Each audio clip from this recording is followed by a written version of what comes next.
hit live by accident. Yes, people, we are live and direct. No intro. We just like what? Hey, sometimes you just gotta get right into it. Champions League night. This is what we do. Welcome, Spurs Kings TV. I'm too energetic right now. I need to calm it down. This is me being a host, though. I'll be real. I'm just being a host. I'm not really doing the fan thing. You know what I'm saying? Because if I'm a fan right now, I should be crashing out. Even though we didn't lose, it was a draw.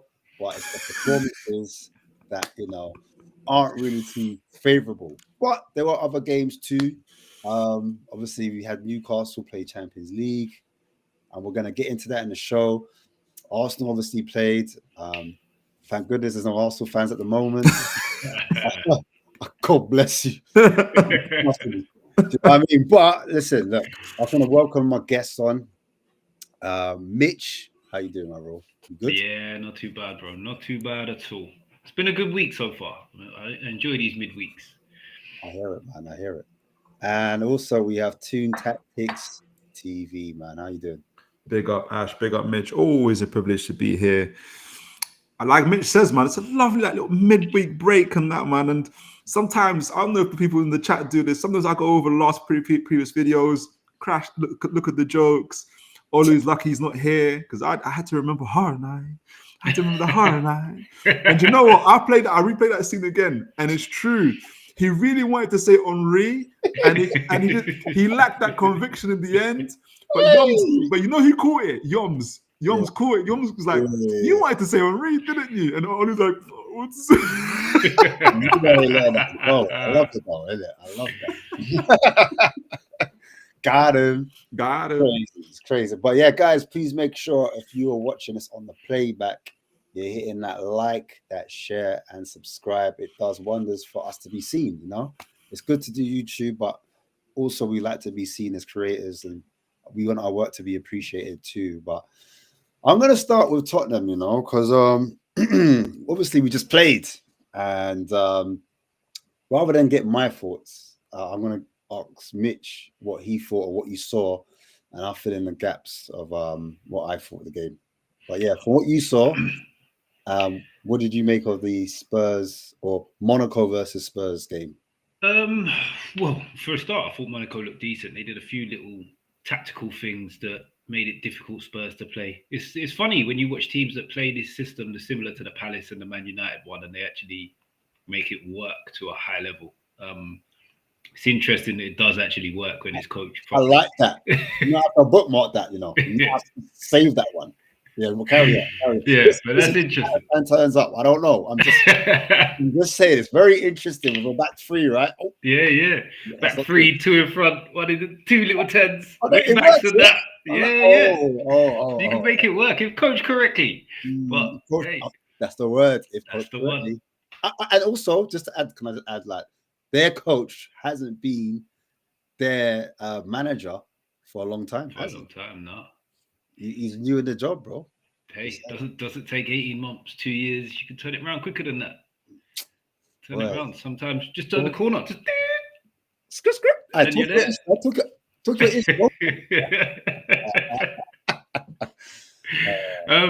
But on Tottenham, for me, I haven't watched too many Tottenham games, but the bits I have watched, I love Frank as a manager, and he's adaptable and he does certain things, but he just seems a little bit too pragmatic at times. Little bit too much. I think he needs to cut loose ever so slightly, because Tottenham have got some very good attacking players. I don't think we're seeing the best of them in a minute. We're seeing a lot of kudos, and there's not much else coming from anywhere else. I think he needs to just let the reins go a bit, because away from home, you look a much better side than you do at home. But today, you got a bit of a home performance.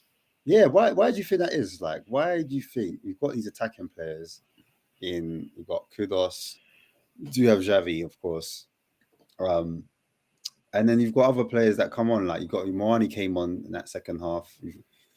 Odegaard, obviously, he started out wide on the left, but why can't we not see more out of these players? Because I look at, for example, started to go on a tangent, but if I look at Bournemouth and I talk about their attacking players, and I look at how they play on the front foot at times, it's not. I'm not saying like Spurs are massively like outdoing Bournemouth in attack. Do you know what I'm saying? But at the same time, I feel like there's more patterns of play. We see a bit more from them in attack. But why do you think like Spurs struggle in that department? It could be one of two things, because as a manager that's managed it like a Brentford, like Frank has, it's a completely different thing managing Tottenham. Any one of the top sort of 6-7 teams that are meant to have more of the ball. It's a different style of play. It's a different type of management. But then there's also the thing of last season you had Ange, and the season before you had Ange, and your defense was shaky. So it could just be one of them things that he's setting up the base now, getting you solid at the back again, and he's going to start building forward there and slowly releasing the reins. But it's going to take time, and I think Tottenham fans are going to need to understand that you will get the odd game that you might blow someone away. But the best way to build a team is from the back. And if that's what he's doing and then he's going to cut the reins, then fair play. But it could just be one of them that he's not more progressive sort of top 4, top 5, top 6 manager who keeps a hold of the ball and plays expansive football. He just might not be one of them guys. Interesting. Yeah, as we go to 2 quickly, just some quick thoughts on what you saw in terms of Monaco versus Spurs, bro. Break it down, man. Yeah, look, I caught the second half, and I'll add a little bit of what Mitch was saying and what your question was, but I also go back to the show that you had yesterday, was it? You guys talked a little bit, because I watched that show as well, and I thought it was very, very interesting. Yeah. I thought what Monaco did. I'll start with Monaco and kind of go from there. What I thought Monaco did really, really interesting from the way they build up from the back, and it's kind of really quite free flowing. So either they'll have 3 at the back or 2 at the back, and they'll have the fullbacks pushing up and the width. They'll have the 2 in the pivots, or sometimes 3, depends how they want to do it. Depends on how Akaliush wants to do it, whether he joins the width or he goes into the middle as well. But they'll stand behind your midfielders rather than it's rather than the front. Because the idea is we want to, as anyone would do, we want to press you. We want to do the cat and mouse with you, where they kind of reverse this. So let's see who does the cat and mouse instead. And the centre backs, credit to them, took the risks with the ball. They'll pop it over. They'll either pop it on the ground or over the top. And what I think they said to themselves is, even if we don't get the first contact, i.e., we don't get the first header or touch, we're going to get the second. We're going to create a bit of chaos, and once we do that, then then we'll turn that to a 2-3, to a 2 or 4, to a 2 or 4, going up the other way, force your centre backs back. And so by creating a little bit of chaos, it was like a little bit of chaos versus too much order, where I thought Frank tried to do the order thing, and Monaco said, forget the order. We're gonna cause a little bit of chaos and cause those turnovers in the middle of the park. Or if it's not working, or we want to change up a little bit, we'll hit the flanks, and we'll hit the flanks. Typically happen when either Akaliush or there was another gentleman there, I didn't know what his name was, would join the flank. So whoever was the fullback was on the flank, he'd have the option of either driving to the side or looking out for underlapping runs, overlapping runs, or to play a 1-2 Akaliush. We talked about Akaliush, how he's evolved. I watched him like 9 or 10 times last season. He looks like a Fraggle, isn't it? Don't you think? Say that again? He looks like a Fraggle. or like a lemon. He's got that kind of pineapple head. Lemon, that's the one. He does. He's like a lemon. That's a proper 1990s word, man. You need to explain people that that's not like you're not smearing any minorities here, bro. People trolls, isn't it? You know what I'm talking about? Yeah. I thought you had their main problem was the final bit, which is getting that goal. I mean, their XG, the quality of chance they created, was 2.47, which lets you know they should have scored at least 2 goals. And I thought they were good for it.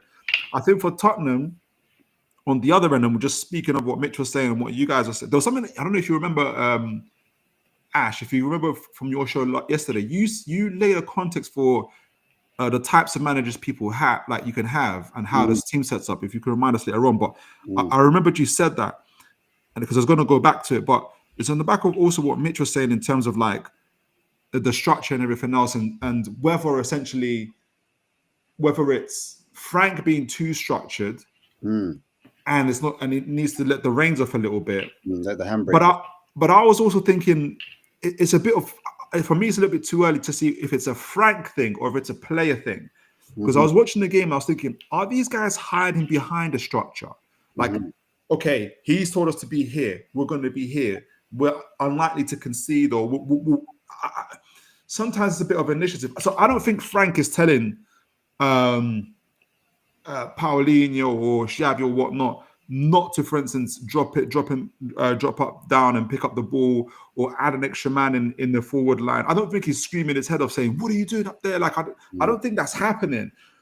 But I watch Akladiush. I look at the other players from the Monaco team, and they seem to really kind of picking up the reins, allowing themselves to have the freedom, using their brains to kind of to do that, to push forward. I mean, what's stopping from Richarlison saying, "Okay, I'm not getting the ball here centrally. We're getting outnumbered in midfield. Let me join in for the next minute or second, so just to break up the play a little bit, pick it up, drive with it." I hate playing in the center anyway. And what's stopping from someone else filling in that gap at some point, just playing off each other? I don't understand what's stopping them from doing that.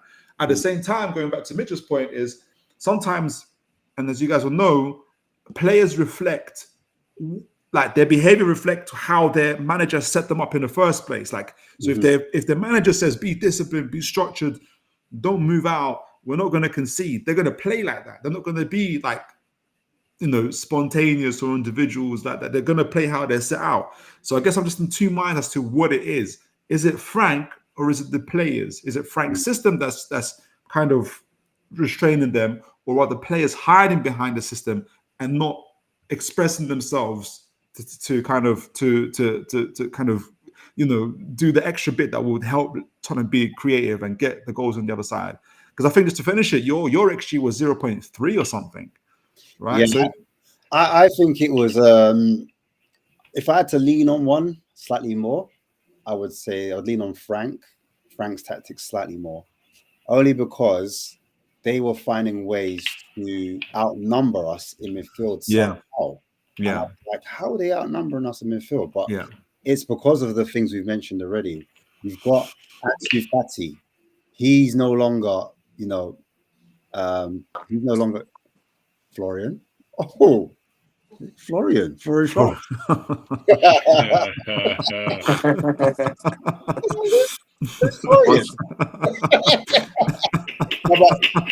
Before Florian comes on, I thought like what Ansu Fati did. Ansu Fati was allowed to drift in field, and Alcaraz was allowed to. That's it. So you had a midfield overload, not just by one, but on two. And depending on what side of the ball was, you'd see them pick up those spaces. Then the wing backs, as you said before, they were over aggressive. So when one wing back went down a line, the other wing back would crash the box, and their midfielders and their attackers. So they had about 3 or 4 players inside the box when they were trying to whip crosses in. So then I think defensively, they were outnumber us centrally, but then we tried to be compact in a 4-4-2. They were hurting us down the sides, but then they can mix it up and then make little combination plays through the middle. And as I said before, well, I haven't said it before, but I'm saying it now. When Alcaraz started out wide, it was double width for the wing back. But then when he drifted into midfield, there was a time when he could link play, and he's good. Calm in that kind of final third. You take a touch, lifted it over to Arsenal's ex-player Balogun. And Balogun, like a donkey, he didn't pick any corner. He just hits it straight at Vicario. Do you know what I'm saying? He should have had like 2 goals today. Here we go, Florian. Take it from. Take it from here, Florian. No, in terms of I watched that game and I thought, how did Monaco not win that game? Like, it was they had Minamino could have had a hat trick in like 5 minutes. And he came on, imagine.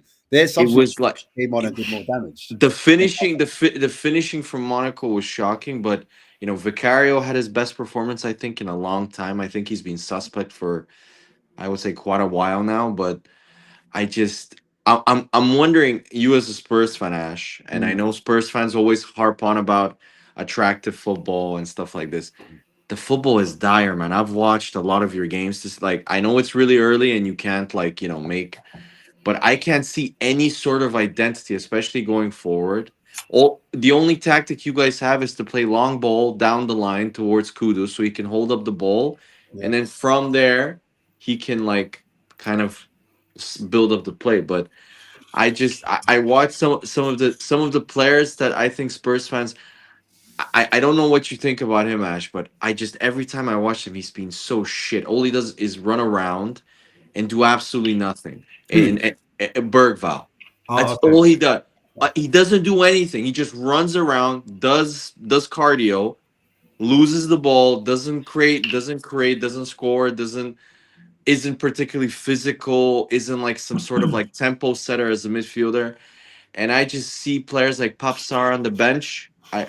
I like Popstar far more than him, and I don't get why he doesn't play or he doesn't start.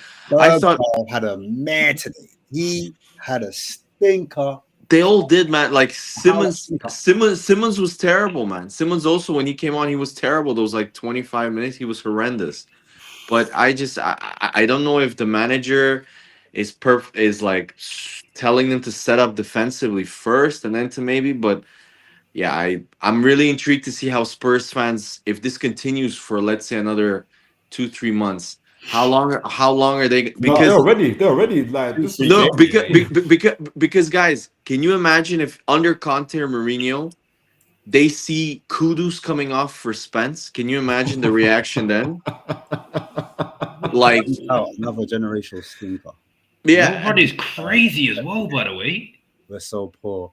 He keeps playing Bentoncourt and the double pivot Richarlison. By the way, big up Deji, man. I didn't even recognize it. You look mad young. Looking very looks like a new man, isn't it? Proper look young, man. Looking very well, sir. Looking very well. Deji's about to lose some hair soon, bro. Deji's about to take grace. He looks like he's ready to crash out on Frank. Right yeah. Feel it coming. Catching in the air. Yeah. Stefan said 2-3 months. I'm going to give it 2-3 minutes. Frank out. That's gonna go games. I need Frank out. Oh my god. Oh my word. I'm not here for mediocre football. For me, I see my club in a certain vein. If someone tells me that give Frank time because under Frank we can win the league or we can challenge for the Prem, I'll give him time. However, what I'm seeing from Tottenham, because for me, when we first got Frank, I was not happy. I was like, it was a sideward step. I see this brother giving Tottenham 8th, 7th, 9th finishes. I'm not here for that. Let's not waste time. Get him out now. I need someone who wants to win and is going to take Tottenham to the next level. Now, the big issue I have, forget the defense. The thing is, he just does a madness. And I don't understand the madness. Are you trying to do something in the Champions League or not? Are you trying to do something in the Prem or not? In the Prem, Aston Villa is better than Monaco. So why are you starting Tell? That don't make no sense to me. Why isn't Papsar playing? Why are you starting Bergval and Archie Gray? One thing we know about football, you can be a good player, but also football is about chemistry and rhythm. How are you going to get chemistry and rhythm when you are constantly changing it? It doesn't make sense. Tonight, on the weekend, it was Polina and Bentoncourt. Tonight is Archie. Shut up, man. Like, it's stupid. Do you get what I'm saying? And for me, he keeps rotating, but the rotations don't work. There is enough good players there to have at least 4 or 5 shots on goal, even if we're going to draw. We don't look like having a shot on goal, let alone. But Deji, okay, Deji, I agree. But let's be honest, Deji. Like, I always shit on Spurs and stuff, but ever since I started watching Arsenal in the Premier League, Spurs have always had at least one top attacking player. They've always had great attack. You had Bale, you had Kane, you had before that you had, even when you were really crap, like you had Frederick Canute, I remember, Robbie Keane, Van der Vaart. This is the worst forward line. I would honestly say Richarlison, Audebert, and okay, Kudus. You can Kudus is good, but this is the worst Tottenham front line that I've ever seen. So I get you want attractive football, But how are you supposed to play attractive football when you have No, but Bournemouth are doing it. But on the real, Benton? You have Benton. Let's be honest. I love Paulinho. Brighton are doing it with Welbeck. But wait, guys. Brighton. Okay, people forget Brighton. It took them 2 years finishing 15th, 16th under Potter for them to implement that structure and that system, and the recruitment also is phased in with that. Bournemouth, if you guys remember, when Andoni Iraola came into Bournemouth, he was gonna get sacked in the first 2 months because he didn't win. I think in his first 10 games, he was awful. So it takes that. The issue that I have with what Deji is saying is he's not Harry Potter. He cannot turn Bentancur into a free-flowing midfielder that can spray passes like a Tonali or someone Okay, but I heard that. Yeah, so go on, Deji. I hear what you're saying, Stefan, but the issue I'm having is those players were scoring under Ange. Whether I like it or not, Brennan Johnson got 16, 17 goals, Whether I like it or not, Richarlison got a couple of goals before he got injured. These are the same players. All we asked for was we needed a bit of structure and stop the high line. But what we have now is a team, legitly, that doesn't have a clue. They don't know. There's no pattern of play. There isn't, at least with Iraola, even with Amorim, you can argue there's a style of play Amorim is trying to implement. Whether you agree with it or not is beside the point. He has a philosophy. With Frank, there was one stage in the game, I swear it looked like we had 6 or 7 in midfield. Are we doing 2-6-2? It was mad. And for me, it's not just today. Pretty much since the Man City game, after that game, Tottenham have not looked like scoring. Okay, West Ham aside, we don't look like scoring. And the last thing I would say is, Pap Sarr, look, the system was bummy, but it worked. We had Pap Sarr, Kudus as playing the 2. You had Richarlison doing the doggy on his own. And then we had this kind of midfield and back line. And we managed to get a draw against PSG that way. It feels like because we've got Javi Simmons, Pap Sarr's had to fall back. But even worse, how is Bergvall starting ahead of Pap Sarr? That don't make no sense. Look at Mawani today. Mawani did more in 5 minutes than Richarlison did the whole game. So, and then I'm seeing Kudus on the left. We know Kudus don't play on the left.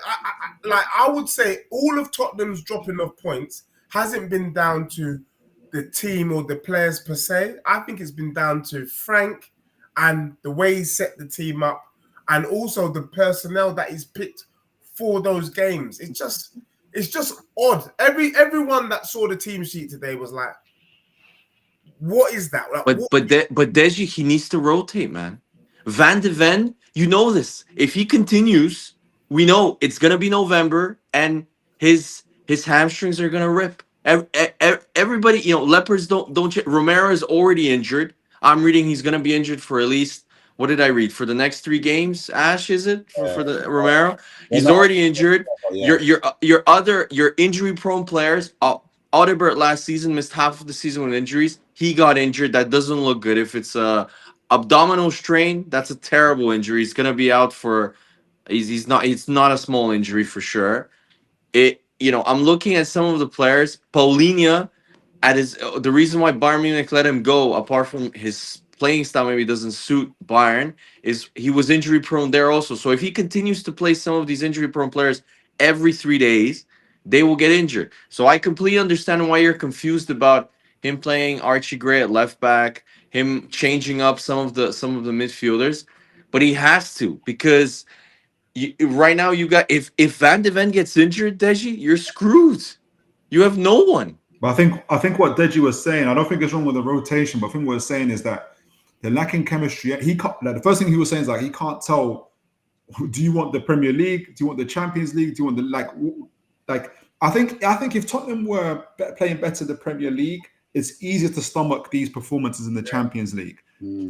but you're seeing the same performances in the Premier League as kind of. There's going to be differences, but you're seeing the same type of performances in the Premier League as you are seeing in the Champions League. You're going to come to us in the League Cup. We're going to talk about that sometime. So we'll see how that goes next week. Yeah, pick your moments. So I think maybe that's the frustration, but I just think, like, just looking at Monaco wanted to be. They wanted to just try new things. They wanted to be daring. They at one point had 2 centre backs at the back, and I thought, "Raw, that's no respect." Like they could hit you on the flank, and they're like, "So." I'm like, they had 2 attackers. No, there was one. There was one moment where their captain, the centre back Tilo Kehrer, he went into as a centre forward and almost scored. Yeah. Like they really went for it, and I thought some of the football they played was really, really good. I thought they were. But to be fair to Monaco are a good side. They are. They're work to a lot of Premiership teams: Arsenal, Man City. True. No, but Arsenal put them to the sword though. Eventually, like. Yeah, last season. They're a good team, but you guys we were at home. We were at home. Yeah. I'm saying, like, away from home. We've had, okay, yeah. Put teams to this, like, you know what I'm saying. They've even Chelsea. They didn't get no results there. They didn't get no love. I think Liverpool had a bit of trouble there at one point. They always have really good young players. Always. For the last 10 years, they're scouting. They always have very good young players like that.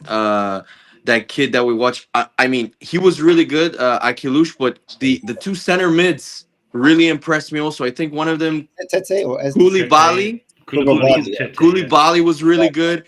They had some like really, really like good talent. No, he wasn't. Okay. No, Kamara started. He's supposed to be the next big thing also, but he started and he got injured, I think, in the first half. No, he didn't start. He didn't play. It was Teze and Koulibaly in the midfield. Teze number 4, Teze. He was the one that was doing damage for us. But it's like, yeah, he was there, and I thought their left back was also good. Kyle Henrik. There was Altara and Diatta. Altara was their left wing back. Yeah, and Diatta on the right. They're you can see they're a good technical team, and I mean, Spurs, I just there was a very interesting article in the Athletic, I think it was last week, where they basically detailed, like, they had a few kind of mythbuster stuff, like who's the luckiest team by like stats and stuff like this. And Spurs were by far the most in terms of their points compared to their performance metrics. Spurs were by far the most undeserving of the points that they had won. And if you look at all throughout their games, the only game where they exceeded XG or shots compared to other teams was Burnley at home. And no, Man City had higher XG than them. No. Really? Yeah. And people forget that Man City game, they were rightfully players because they did do a number on City. But people forget 0-0. Marmouche had a 1-on-1. He had a massive chance which he missed. Yeah. And then at 1-0, Haaland, who like, if you give him half a chance, he scores, missed an absolute free header, a sitter. On another day that could have got, I mean, everybody could say that, but I'm just saying that I wonder how long it will take, because when Klopp went into Liverpool, you could see that the identity that he wanted to play, almost not immediately, but let's say in the first month or so, the way they were trying to press, stuff like that. Arteta, it took him a little bit longer because he had to adapt in the FA Cup and play 3 at the back. But I think around 4 or 5 months in this first full season, when we had that terrible run and then we started improving as the season progressed, then you could see the identity. With Frank, you have to give him at least, in my opinion, 15 to 20 at least. In my opinion, the whole season. This season for me is a free hit for him. You can't expect him to take a team that finished 17th and then suddenly turn them into, I don't know. Even getting into Europe this season for Frank is a massive achievement, in my opinion. because this Spurs team, I think Spurs fans really overrate how good some of the players and the squad is. It just, I just don't think they're. I can name 7 or 8 teams easily that are better than Spurs in the Prem. He's saying it's the players. You're saying it's Frank. I think it's Frank. No, it's the players. Stefan, you know what it is, yeah? It's easy to say the players, but Brennan Johnson's not good. But He's shit. But despite how crap he is, he's still got 16 goals. The point I'm trying to make is it's a manager's job to play to their players' strength. It's the manager's job to find out. Look, Joe Linton came to Newcastle as a striker, yeah, and he was bumming. Eddie Howe turned him into a midfield madman. That is coaching. That is, you look at your players and you're like, you know what, he can do a job here. That's what's missing with Frank. Frank did that at Brentford, but he's not doing it at Spurs. You can argue time, but you can't tell me a team that has Kudus, Richarlison for me. Stop. Please don't name Richarlison as an example. Can I just say that I actually think Richarlison's not a number 9. His position is off the left. Off the left, yeah. His best position is being a water boy. He's shit. He's shit. He's horrendous. But your argument is it the players or is it the manager? And I'm saying to you, it's the manager. If the manager put Richarlison in his best position, which is the left attacker, we might get more. He might not score goals, but he might offer more to the team. Then you put a Mwani in the 9 because he showed, even in the 5 minutes he was on the pitch, that there's something about him. And then you look at the midfield. We were playing Javi Simmons on the left wing. What the hell for? Yeah, that's true. Like why are you doing that? Like Simmons came on in the game against Brighton in the 10th. Yeah. And we got a draw. Yeah, it's little things. That's all I'm asking. You know what's mad? I'll tell you quickly. I'll let Mitch come in or tune afterwards. But there's a bit of an issue between the Spurs community at the moment, or fan base, and Frank, because Frank is persistent on playing Paulinho and Bentancur. Yeah, it's too negative. And so Toon asks me, is it a structural thing? Sorry, is it the players hiding behind the structure, or is it a thing where he's getting the tactics wrong? Is he getting those tactics wrong? Big up Yoms. Big up Yoms, man. Big up Arno. What's going on? I think that both of them are risk averse. You've got Paulinho, you've got Bentancur, both risk averse. Off the ball, no problem. But I don't know if you need both of them at times when you're struggling with ball progression. So in that second half, I understand why you started with them in the first half. Like, you're away from home, Monaco, you have to respect the opposition. So you're going to start with maybe 2 players that are not going to vacate that area. They're not going to vacate and leave you open. They're not going to be too gun-ho. So you're going to have 2 midfielders that are going to sit and protect your back line. But as we were struggling in that second half to kind of get that ball forward, Bergvall wasn't safe in possession. He's losing it. He's got a lot of mobility, but he's losing it a lot. Bentancur's not really offering much on the ball. Then he's not offering that much off the ball either. So then I'm looking at my coach, the manager, to say, all right, cool. We saw the problems that we happened in Aston Villa and previous games where we weren't progressing that ball forward. Maybe it's a time to take a small gamble and move maybe Bentancur out, because Paulinho was quite good defensively, and bring in another midfielder like perhaps Salah. And then Bergvall's quite wasteful. Maybe then you move Javi in the 10.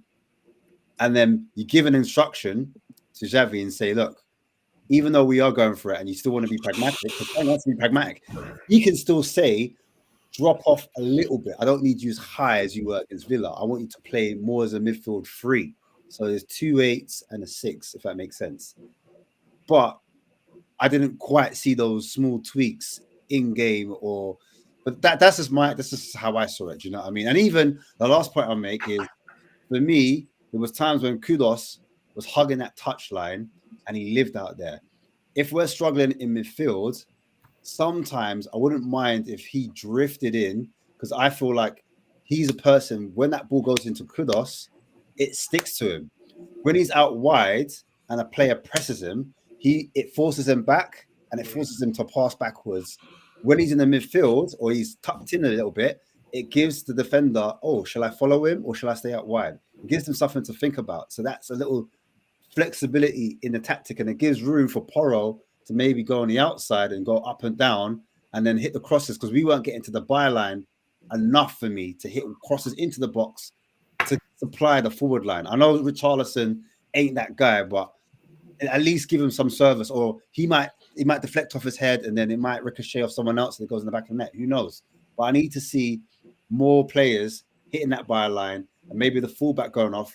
If you've got centrally, he gets in the half turn, he runs at players, he can create a chance. That's all. I'm done.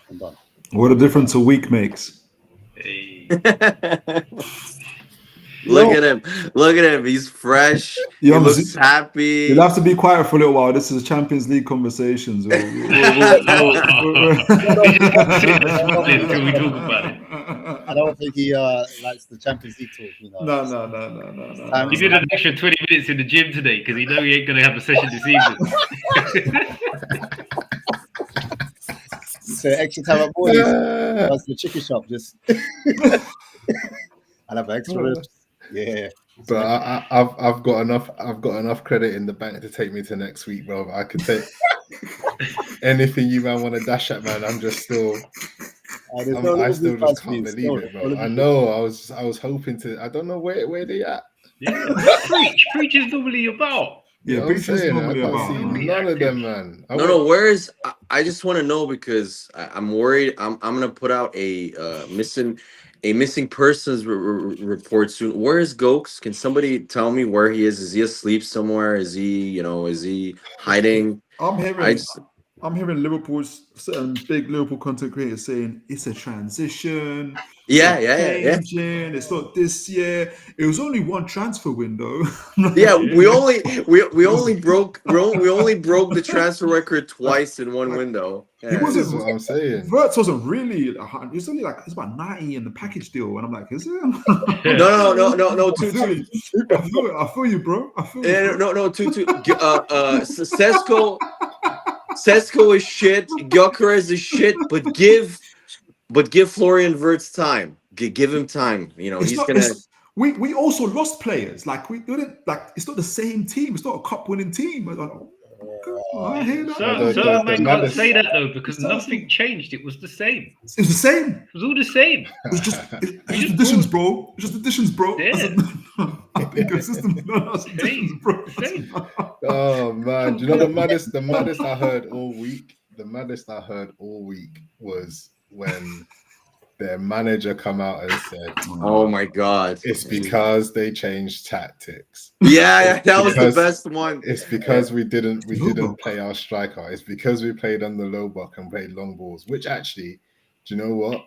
A lot of it is fake because you can't play long balls and then say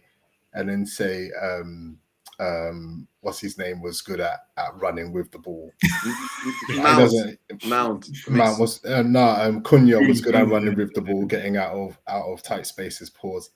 Do you get what I'm saying? Like it doesn't add up. And even if we did, hold on, let me make sure my cap's low so they don't understand.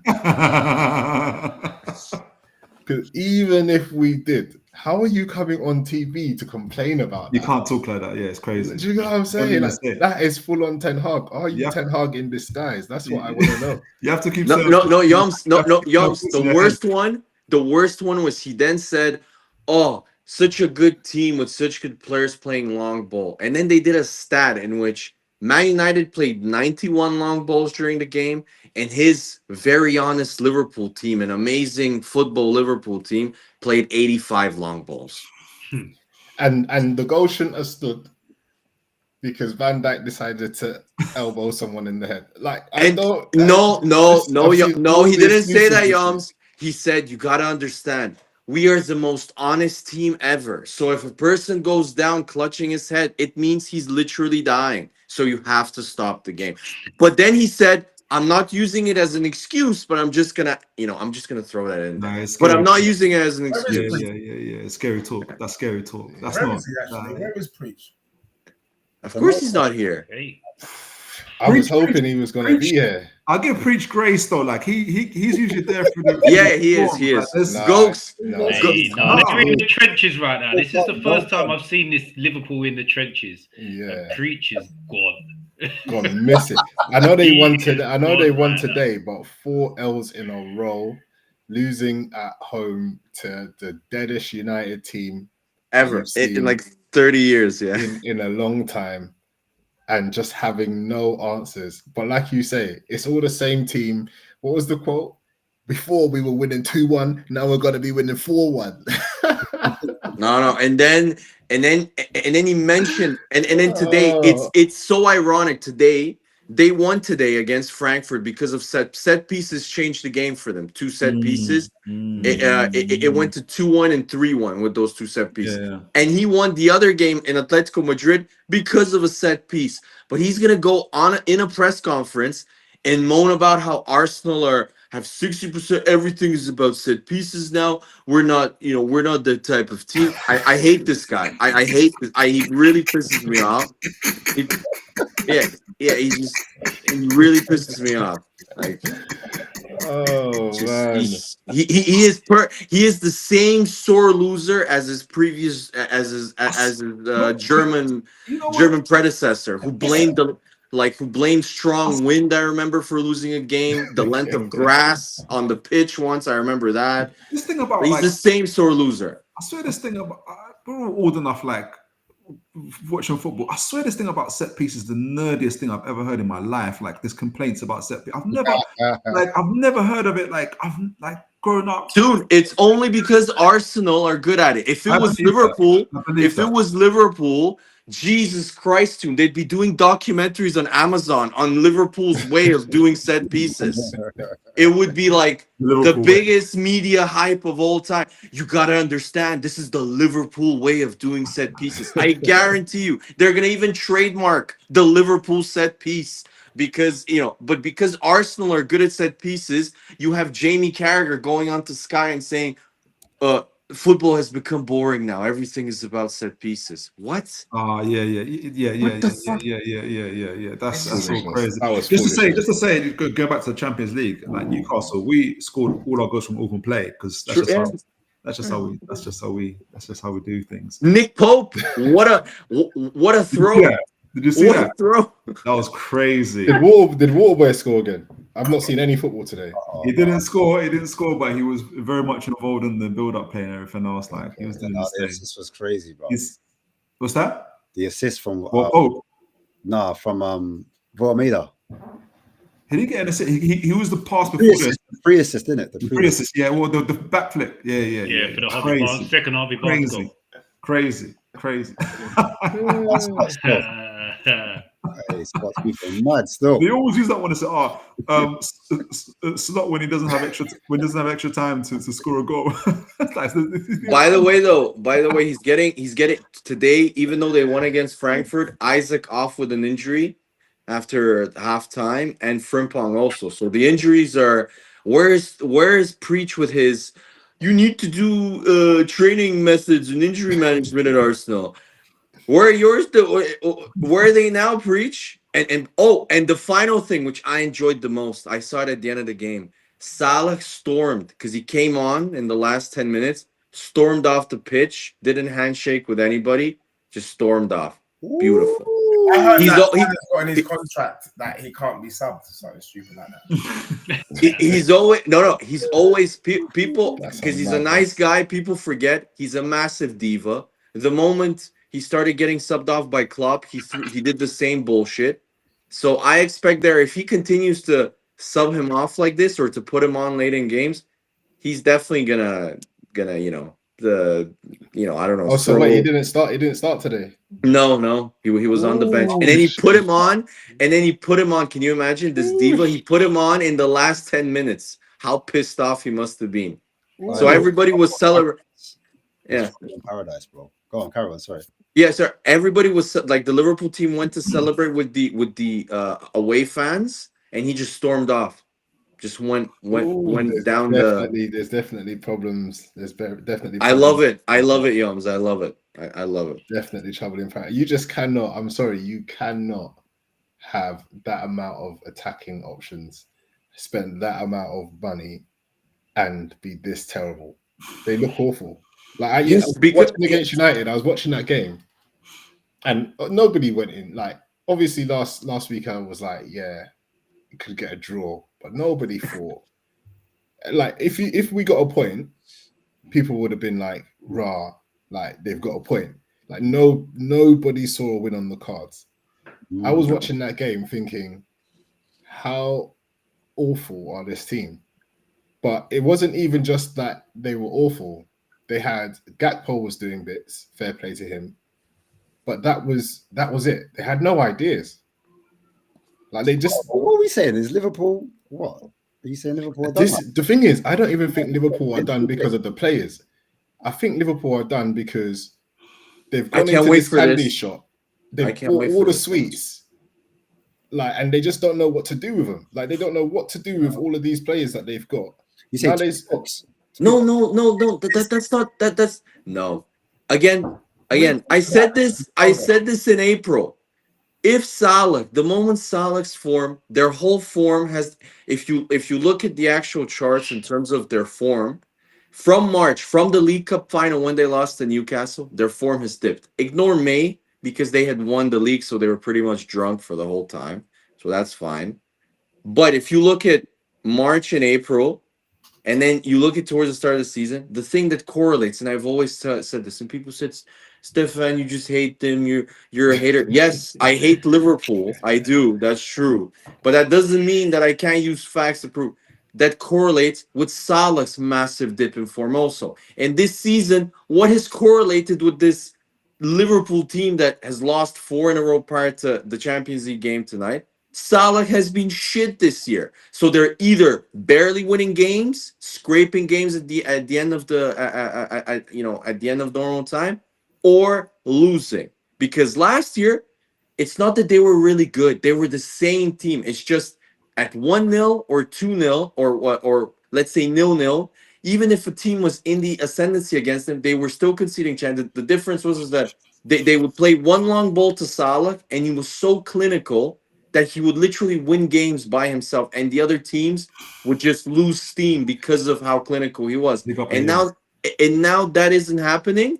Now they're realizing how reliant they are on him. And even if they sign Isak Ekitike, Newcastle fans have warned people about it. They say Isak is a great player, on his days world class, but he's patchy.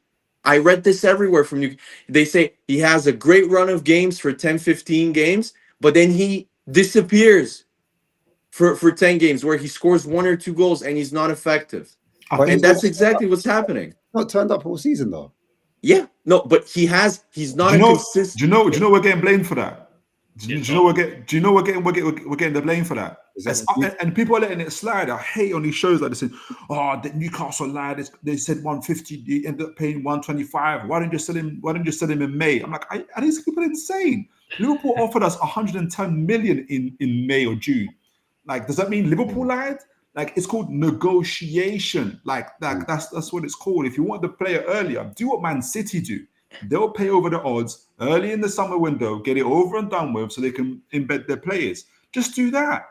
Or how about do this? What you should have done is let us buy Ekitike in the first place. Exactly. And then, but you know what? By the grace of God, we've got Walter Marder, so we don't need it could have done it. We could have done it. You know what? This is how good a recruitment team. Whether it's Walter Marder or Ekitike, you can see both of them cooking for Newcastle United. So that's just the reality of it. But I think arrogance has taken over them, and Yoms was saying, and what Stefan was saying is, they've sold some of the players. I reckon they should have kept Diaz. Yeah, for sure.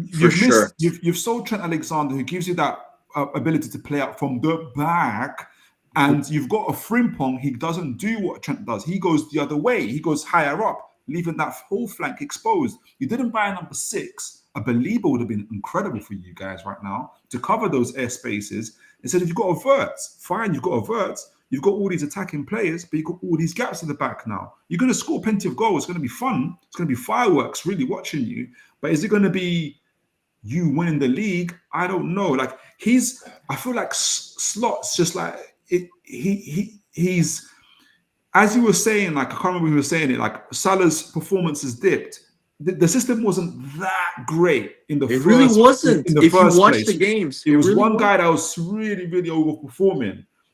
So you needed to actually, you probably should have kept Diaz. You should have, added a believer, added some solidity to your back four, got a Gay in, and then maybe sprinkled a little bit of stardust here and there. Maybe a Wirtz and a Ekitike, leave Isak alone. I do think a lot of Salah had an unbelievable season last year. It was incredible. It was probably the greatest. It's the greatest Premier League season of all time. He beat Henry's record, which stood for over 20 years. But at the same time, Konate had an insane season last year. Van Dijk had this insane season last year. They had, and I will say this again, Gravenberch was insane last year. Yeah, and no injuries, and not one injury. And I think what's happening is actually sometimes you can have a great season out of position. This is what I think is happening for Gravenberch. Gravenberch is clearly not a DM that's going to be able to do that job himself. And he's also clearly not 100% fit. So that's where they needed. I think they bought players that they didn't need. If anything, we needed Frimpong. Frimpong is a right wing back. He's not a right back. We're playing a winger at right wing back. They're playing a right wing back at right back. Only this. He got so arrogant. I hate it. He really pisses me off. His press conferences really piss me off. He got so arrogant, this guy, that he thought, you know what I'm gonna do? Because I'm sure the recruiting department saw the stats and they said, holy shit, Salah makes up over 70% of our goals and assists. Like, he's 34. This cannot continue. So let's sign attacking players so we can take the load off Salah. But what they thought was, we're going to be so good going forward that we're not going to need as much defending. So they negated signing a defensive mid to cover Gravenberch. And they actually thought, just like Preach did, just like all of the Liverpool delusional fans thought, oh, his training methods are second to none. He's like feeding them Captain America juice after every game. So none of them are ever gonna get injured. Because last season, why people call me a hater on the streams is they had the luckiest season of all time. They had the least amount of rotation with two 34-year-olds that played the most minutes in Europe and Gravenberch and didn't get a single injury, whilst their two rivals had the biggest injuries. So if you wanna repeat that season again, it's not happening. You're not gonna have no injuries to your player. Gravenberch is already injured, he's already hobbling. McAllister also has looked completely off the pace since the start of the season. He doesn't look fit. And all of these players, Van Dijk has to maintain that level throughout, which he did last season, which was amazing. He's not that level. Konate has been horrendous at times. What are you saying then, right? Are they not in the race or no? For me, I'm gonna say they're gonna finish a distant third. The issue, unless the only thing that can save them is if they sign fullbacks in January. Those fullbacks that they have signed, more fullbacks on top of the two they got already. No, they spent 100 million on fullbacks. That's crazy. What? So but there's shit. Frimpong, one of my okay. Maybe they're not okay. Kirk is okay. Let's go the different route. There's problems, But the system. The reason why I think it doesn't work right now, and they look so open defensively, and their fullbacks look terrible, is because you signed the most overlapping fullback in the Premier League. Pretty much him and Anthony Robinson are the most old school type fullbacks that you can see, and you're playing him like Zinchenko. Of course he's one of the most one-footed players in the Liverpool team, and you're playing him as an inverted fullback. That's why he looks terrible. Then you have Connor Bradley, who I've always said, you guys have, in the WhatsApp groups for a year, he's shit. He's not good enough. He's nowhere near Trent, and it's proving to be right. He looks terrible. He does. And then at the start of the season, I said it. Me and Jay had an argument. I'm like, you cannot sign a right back that one of my legs weighs more than him, and he's 1.50 meters. He's not gonna. He doesn't have. He's too small, and they're targeting him. And on top of this, you managed to sign a right back that is just as bad of a defender as Trent. That doesn't offer, because you cannot replace Trent in terms of going forward. He's unique. You're never gonna find another. Sorry, go on, Matt. Go on. I was gonna say, wasn't Szoboszlai meant to be the one that kind of negated some of their defensive flaws? And he's putting out fires. The problem is they've got too many defensive flaws. They have to put him at right back because they haven't got a defensive right back. Yeah, they also need him in the midfield because the midfield is getting over. Any other team signs a right back, right? Effectively has two right backs, and then plays their defensive midfielder at right back. It's getting slewed. If that was Arsenal, oh my god! Any team that does that is getting. That's like us having Dallo. But this is what I mean, guys. This is why I hate them. Buying Barcelona. It's not Barcelona. Just say Kobe Manu right back. And then just playing Kobe. Kobe Manu. No, it makes no sense. Like, when Szoboszlai was playing well, 90% of Premier League centre midfielders would look sick at right back, and I will stand by that statement. So all of this Szoboszlai is the truth at right back stuff is nonsense, because he's got so much time on the ball. Most Premier League midfielders can do what he's doing. Yeah, but wait, Mitch, he's got to come up against wingers, man. That are running at him. That's not easy.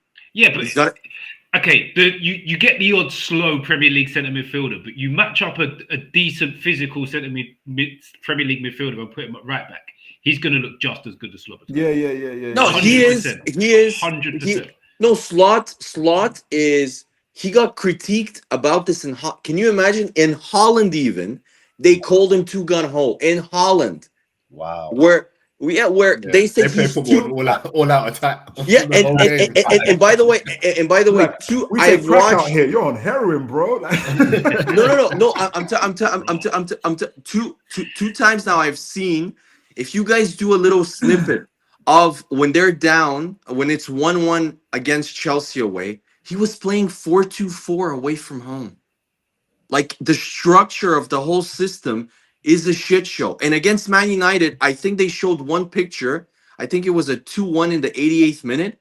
There was one defender back, and they had 6 attackers in Man United's box. Crazy. It was like, what are you like?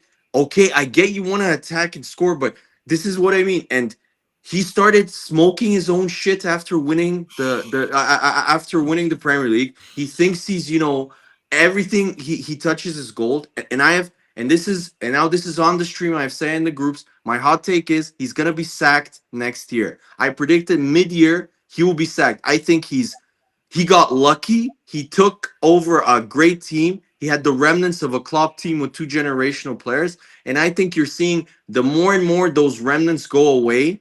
The Luis Diaz's leave, Darwin Núñez and stuff. And you see some of the players that he has signed and he has kind of vetted.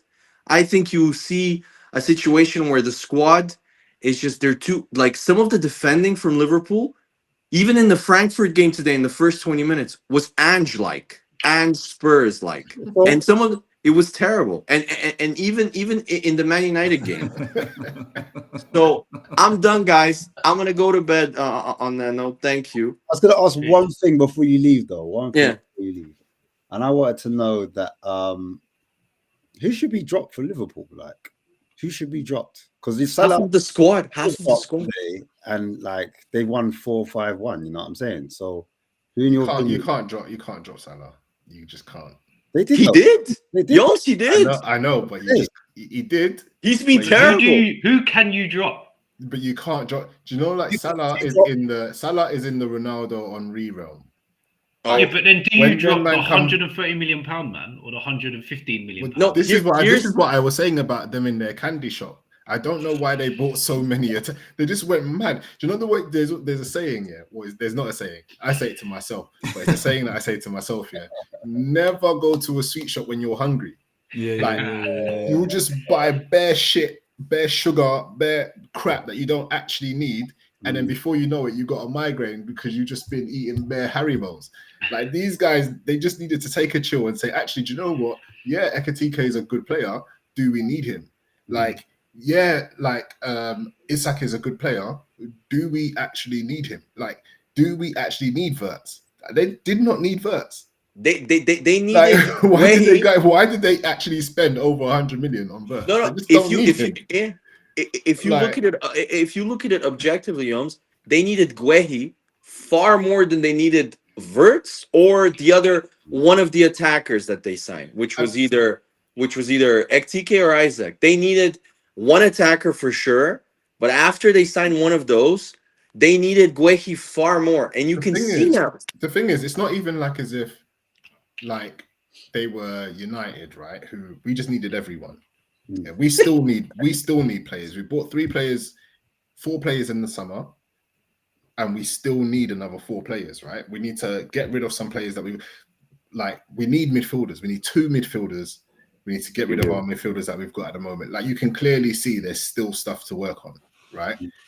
Like Liverpool weren't that attacking wise. They had good attacking players. They had good creative attacking players. I just don't understand what the strategy was. I think they have massively. If you ask me, because you know me, I'm a big Liverpool lover. I think they've massively messed up. They're completely screwed, and I'll tell you why. Konate, if he leaves for free, okay, you're screwed. That's a 60-70 million pound player minimum. Van Dijk is gonna leave in either next year or the year after. So you're gonna need to replace. You cannot replace him, but you're gonna need to replace him with a top player. So that's another 60 to 70 million. You have Robertson. People aren't mentioning Robertson is gone at the end of this season. So you're gonna be left with only one left back in Milos Kirkes. Yeah, Kirkes. They already sold what's his name? The Greek Bellerin. Tsimikas. Yeah, okay. The Greek Bellerin. He does. He looks a lot like him. Yeah. So yeah. So they've already sold him. So their defense is in need of a complete. They will have to rebuild it. And then on top of this, you have your franchise player in Mohamed Salah. Also potential. I have a feeling he'll leave this year. I have a feeling he's gone. He should. Yeah, I have a feeling they're gonna cash in on him this year. So in my opinion, he'll leave either this year or next. So you have a massive squad overhaul that you're gonna need to do, and the money that they have chosen to allocate for the forwards, I think, will completely screw them in the future for the midfield because Gravenberch. He's got Endo is also gonna leave, so their whole squad is. But I the just think question is, who's gonna be dropped from this Liverpool team? That's what I want to know. But Ash, that's the issue. The final question: you can't drop because they don't have options. You cannot drop no matter how shit Ibrahim Konate is. Joe Gomez, I'm better than him. So you're never gonna drop.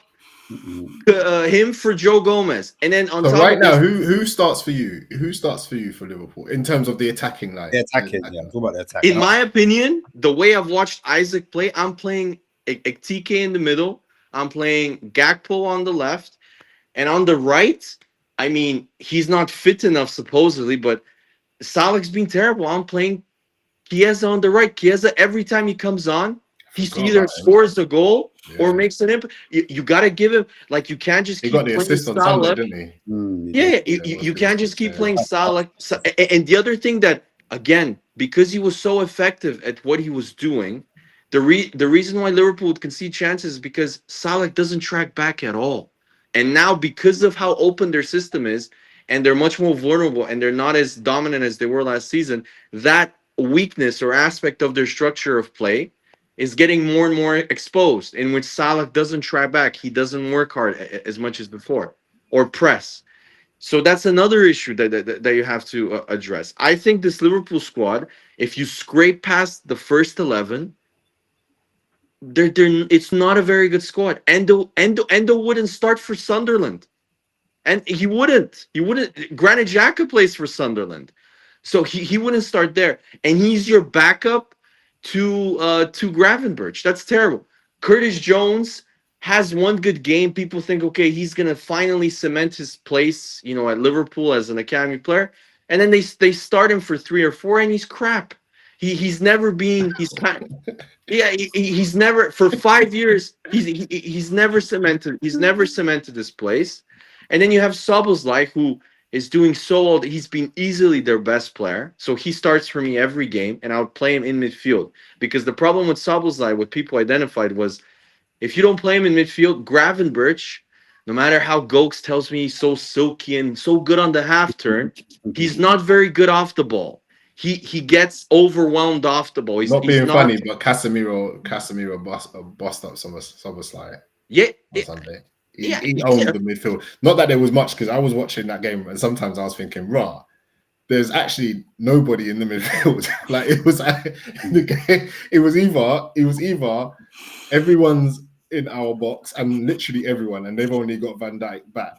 And like they've got 9 men just in our. You know what Man United did that. So Stefan, when you was going to finish on your thing. I'm just gonna go. But yeah, guys. So keep hating on Liverpool after I leave, please, because please keep doing it, and because Man United beat them at Anfield also, which is embarrassing. Let's be honest.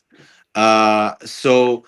That for me, Ash, I don't consider, for me, Man City, and the only thing I have a worry now, I'm very confident in us winning the league. I think we're by far the most balanced team in the Premier League overall. With chest. I have said this from the start of the. I've said this as from the start of preseason that I believe Arsenal have the best team. I've said this. Is that not true? Arsenal fully fit on form versus Liverpool fully fit in form. You're picking Arsenal. Does that mean that you lot must win Champions League as well? Or? Ashton, you just have to just give him an inch and take a mile. It's like, but you know what? But Ash asking me that. Win the League Cup first or something. Like, exactly. I agree. But the fact that Ash thinks that a Premier League is not enough and that we should also win the Champions League showcases. He's trying to set you up. No, I'm not saying it's not enough, but I'm just thinking Arsenal have the squad now, the depth. In my honest opinion, and this you guys is probably biased to say, I think Arsenal have the best squad in Europe, not only in Premier League. No. This is why I'm asking. Tell me one squad. I watched Real Madrid play Tchouaméni at fucking center back. Okay, I watched them play Tchouaméni at center back. I watched Barcelona have no center backs also because they have 2 injuries to Araujo and to I forgot who else the other guy was. Tell me one team that has as much depth as our Arsenal have. Calafiori, Lewis Skelly, and Hincapié, who hasn't even played yet to come. And Hincapié, I don't know, but supposedly he's a very good player. Like, if you look at the only drop off in terms of maybe substantial drop-off is Eucharist. No, is Zubamendi to Norgard. And I really like I think Norgard's a really solid player. But Zubamendi's a top, you can see. Norgard also wouldn't start for Sunderland, though, by the way. No, he would start for Sunderland. Are you happy with Martinelli and Trossard? No. In terms of, I'm happy with them currently, but it is... no, Martinelli's playing well, but I think it is the only area in our current starting 11 where we could upgrade. So if somebody if somebody offers me 50 million for Martinelli, I'm taking it and I'm putting all of my chips in for Semenyo from Bournemouth. What about a loan move for Andrick? What's his name? Andrick. He might be going to Newcastle. Hendrick. I mean, he wants a loan move apparently. Yeah. He might be going to Newcastle. Yeah, that would be frightening. Read that. Wait, we almost frightening. But aren't shitty one-way loan moves Man United's specialty? Yeah, man, we get rid of them. Get rid of them quick, fast, and then go Anfield and beat them. That's what we do. Oh my God, that move. I'm holding on for the whole week. No, that move from Ten Hag signing Wout Weghorst on loan, he should have been sacked immediately as Ronaldo's replacement. But we don't talk about that. We don't talk about that right now. Yes. Right now, what I'm looking for is a thank you for. Okay, guys. Sunday. I'm looking for a thank you for the league. Yeah. Just know we did that, innit? We did that. Oh, you would have combined that. You would have. We contributed to the potential Arsenal league win. Yes, it doesn't give you another league title, Yobs. If you help them to win, it doesn't. It doesn't. But we get assists. 2020. It keeps it 2020. We get the assists. No, guys, they're basically true. They should thank us. The league is wide open. Yoms, I completely agree. So you guys right now are kind of like Howard Webb was to you guys back in the day. He would assist you guys towards a league title every year. You know what? Stefan's the type of guy. Yeah, you can give him a compliment and it tells you like, no, but your car's rubbish, bro. Hey, the shade is lovely. It's just wait. Final thing, and I'm going. I'm seriously going. So, Yoms, tell me now. After that incredible win at Anfield, are you Ruben Amorim in, or are you still? I'm still on. If it's percentages, isn't it? It's percentages. It's percentages. You love it. Percentages. I'm here for it. Yes. Do you know what? Because you can't. Right, guy.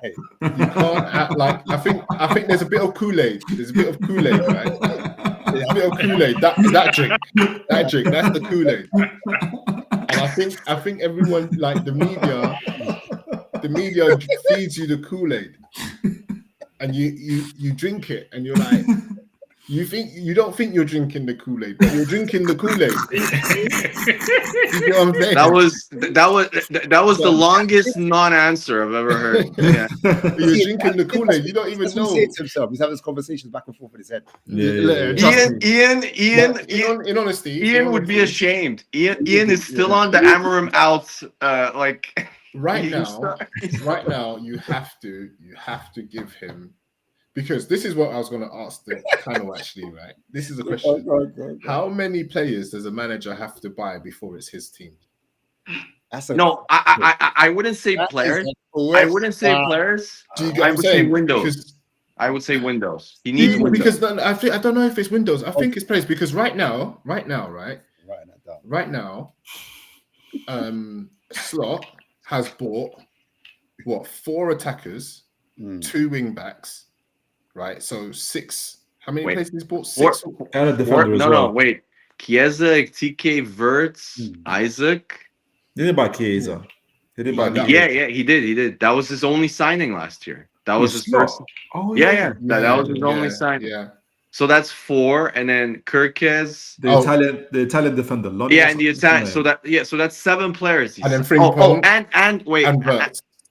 And the goalie. So 8. So okay, so he's bought 8 or 9. I don't think you can buy 8 or 9 players and say it's not your team. Yeah, but regardless of how many windows that's spread across. How many? But Amorim bought 4 players. I agree with you, but it depends on the context. If you're coming in like Slot into a team that, let's be honest, is already kind of a title challenging team, do you really need that many players? I agree that he didn't, but I think the first summer he was like, all right, cool. I'm not going to make too many. I'm not going to make. Obviously, he didn't have a choice. Maybe one signing in Chiesa. Oh, you don't think it was his choice? You think it was the FSG? I don't think it was his choice. I don't think any manager comes into a team and says, "I'm not going to buy anyone." Well, he did buy. He said no. He said that his main goal is to improve. The squad is already amazing, it's very hard to improve it. It was like, you know, it was like he was reading from a teleprompter. Yeah, so you know, it's very hard to improve it because, you know, Joe Gomez, that's quality right there. It's so difficult to find a better defender than him. So yeah, so he basically said that, and he kind of walked into the fact that they signed Chiesa as like a bonus in terms of like depth, but that it was so hard to find an addition to the starting line that would improve it. So they just decided to save their money in terms of when players would be. But this is what I'm saying.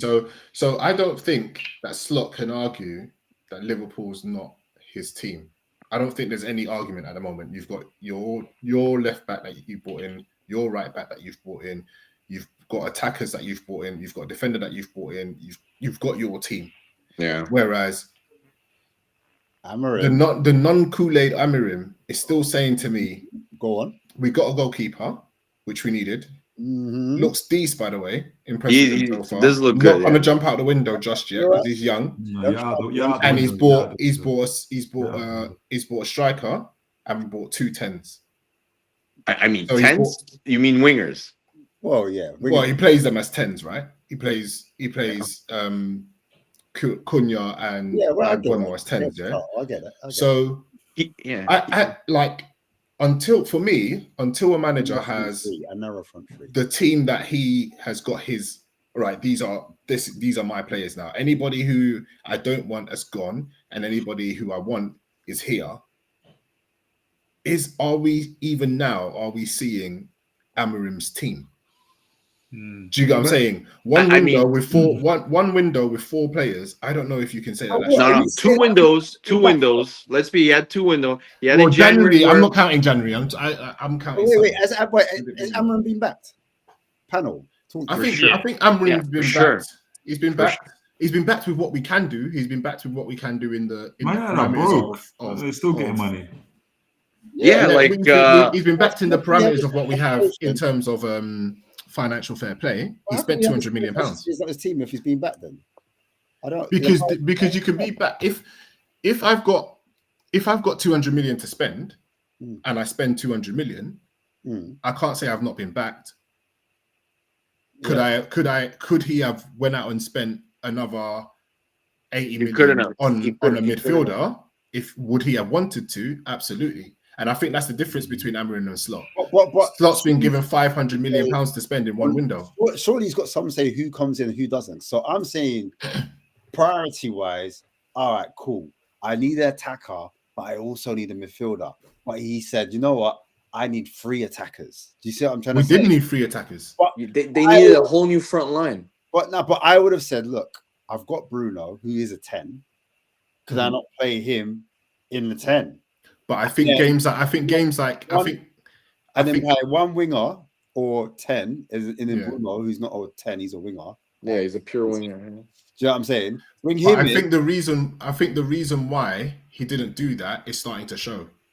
But then use that Cunha money to buy, or if you sold Bruno on, or if you kept Bruno, put him in the 10, whatever. Sorry, keep Bruno, put him in the 10 position, and then use that 75 million that you didn't buy in Cunha on a midfielder that can press but can also hold on to the ball and help you to kind of. I agree. I hear what you're saying. But I don't think the reason why I don't think we could have done that is because there's too much. We needed as well as somebody like a Belieber. We need somebody who can control on the ball as well. Hence why you got neither. You didn't get a Belieber and you didn't get someone that can control the ball. Yeah, because Brighton wanted 100 and something million. Well, Brighton didn't even say a figure. If you didn't buy Cunha, for example, then you'd have some money to go towards the Belieber fund or. But okay. So here's the conundrum, right? Here's the conundrum, right? So say for example, you want a person who can control the midfield, right? You want somebody like a Wharton, really, right? Yeah. So we could either ask Bruno to do that job and buy Cunha, or play Bruno in the 10 and buy Wharton. Big up the gang. Hey, how about you come on, Preach, and stop hiding? Big up. Wait, I'm joking. Preach. Big up, Preach, man. Yeah. Wait, did he post? Where is he? Yeah. Can't you see on the screen, bro? Next to me, look. There. Big up. Where? Big up the gang. You need to lift up the peak of your hat so you can see the screen, bro. No, I see the message. I thought you meant like he joined and I can't see him. No. Say less. Why you come and join, man? No, wait. Don't big up the gang. Wait a minute. Hey, yo! I real recognize Roy, you get me? All right. Liverpool's back. They won 5-1. Bro, I already heard the rubbish you was chatting, bro. Don't know.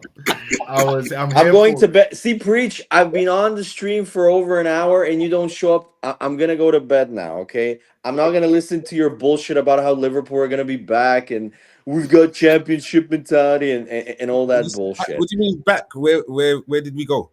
Oh, I mean, you lost 4 games in a row. That's pretty bad, no? So, did anyone win anything in that time? Okay. Here we go. Here we go. You was hanging around on our block for like the weekends, like you was chilling like next to the smelly elevators, and like you was going mornings with us for a little while. You know what I mean? You was enjoying your time a little bit on our block, like so. You see that monologue, yeah? In that monologue you just said the third word was key, hanging. We're not here for long. Like, don't worry, bruv. Like, it's cool.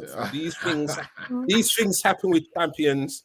You know, I remember the days. They don't. No, they don't. Listen, wait, let me land. I've got some receipts because you remember the thing is when I talk, I have receipts.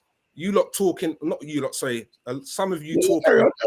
Some of you lot talking in hope that something will happen. But I remember the days when, you know, the Fergie days when Man United was winning leagues. Liverpool won a few games before. We've won at Old Trafford. Well, it never mattered because they won the league. These things happen. Did Fergie's Man United? Did Fergie's Man? Yeah, sorry, go on. It's Slot Fergie. Is that what you're saying? Yeah. It's Slot Fergie. I mean, he's won the league. He's won the league. Fergie's won the league before. So was yeah. I think he won like more 13. than one. 13. I mean, let's not do that. Like, it took Fergie, what, 6 seasons? So did Ranieri win the league. Like, it's not Ferguson though, is it? Like, I think it took Fergie a bit longer than that. Still, you guys, this is what I mean. Won the league. This is what I mean by this fan. But this is what I mean. This what he just said. This is what I mean. Like, who says this? No one knows what you mean, bro. No one knows what. Everyone knows what I mean. I'm here for it because I know what it's like to not expect to lose. And then to lose, and then what you do is you talk about the league because you can't talk about the game. I get it. I'm here for it. But Preach, do you know what? I respect you. You jumped on still because I wasn't expecting. Where did you like? Let me tell you something. Yeah, like if we're going to talk about the Premier League, yeah, yes, we've lost 3 games in a row in the Premier League. That's amazing. The thing is, there's no team good enough to capitalize on that because it has Arsenal are 4 points ahead of you. You were 5 points ahead of us, and now they're 4 points. It's only 4 points. You were 5 points ahead of us, and now you're 4 points behind us. See what I don't like about this fan base? You see what I don't like about this fan base? Yeah. You just said no. Because around this time last season, Liverpool ran away with the league, innit? The point stretch and all of that. They think the same thing's just gonna happen. Like, no, I didn't say this. I didn't say I didn't say that. City and Chelsea are still involved in this. Oh, here we go with his Chelsea love. You see what I'm saying? Here we go. I mentioned truth and facts, and you're talking about here we Chelsea go. Are shit. This Preach, time you know this. No, bruv, they're involved, bruv. You can't. Okay, yeah, involved in what? Being a bridesmaid in the in the title race? What are they involved in? You can't. Hold on. Preach. Why are you calling your cousins to the fight, bro? Why are you calling your cousins though, bro? What happened to you? You're the guy. Like, why are you on the phone? Like, we're the champions, bro. What do you mean? Okay, here we go. Like, why are you calling your cousins? I never forget, fam. He wants a one-on-one. You're calling your cousins like. I don't discriminate because I don't discriminate, fam. You see, we've got to lead by example. I'm the champions here. So I'm leading by example. And so how are you leading by example by losing 4 games in a row? How is that leading by example? It happens, innit? And then no, it doesn't happen. It doesn't happen. I'll tell you how the example is. You see where I'm from, yeah? If you fall 7 times, you get up 7 times. Oh, that's it. That's all it is. If you fall 7 times, you get up 7 times. That's where I'm from. And this is the example that I'm going to lead. What example have you set, bruv? Okay.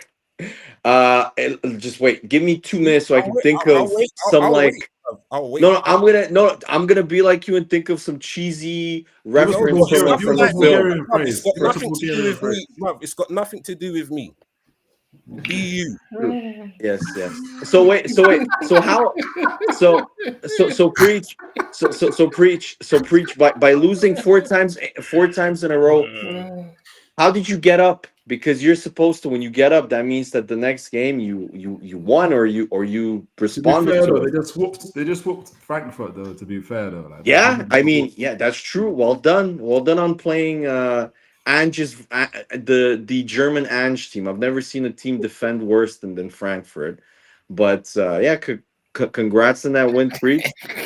Yeah. I'm really happy for you guys. By the way, Preach, set pieces. I thought set pieces weren't a thing for Arne Slot. What happened there? He scored 2 set pieces. They shouldn't count, right? They shouldn't count those goals. Fam, do you know every team scores a set piece? No, but listening to Arnie, Mr. fucking honest man over here. Listening to him say, the league is the league is dominated by set pieces, and it's dominated by set pieces. Yeah, who dominated by set pieces? No, he was. Everybody knows why. Who dominated? No. So you can go back to your point. I don't want you to go off your point, which you not even realizing this is your own point. You don't need to goalpost. It's your own point. Okay.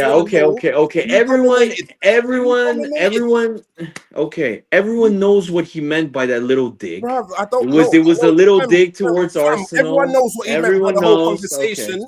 Everyone knows what he meant by the conversation, and you still brought it up. Of course. He remembered the exact. You heard what he said. Everyone knows. I didn't bring it up. Arne Slot did. Your own fucking coach did. Why are you saying I brought it up? You dominated it. My coach said. No.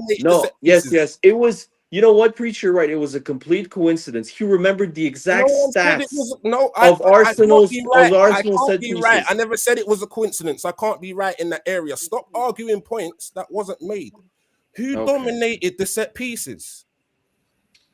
In the Frankfurt Liverpool game? No, when Slot said it. Arsenal are the best set piece team in the Premier League. Arsenal dominated. About the best set piece. We said who dominated. Stop arguing points that wasn't made. I don't know. I don't know the answer. What do you mean by who dominated them? So 1 second, everyone knows what he's talking about, and now you don't know the answer. This is what I'm talking about. Your fan base, you don't know. I'm a bit lost now. So hold tight. You might come up for air. No. Wait. This is the worst trash talking ever, bro. The worst, bro. It's the worst because as soon as the points come, you start. No, guys, wait, guys, you have to understand. I don't trash talk. I'm a really honest person, so I rarely trash talk. You're kind of like we don't know you, bro. I'm trying to tell you, even if you don't know me, I'm just telling you, I'm a really honest person. I'm a really honest person. What you just said, no one believed you. We all know you. I'm just telling you, I'm a really honest person, and if I trash talk. if I trash talk, I'm usually saying the truth. So it's not me. It's even when I'm wrong, I'm right.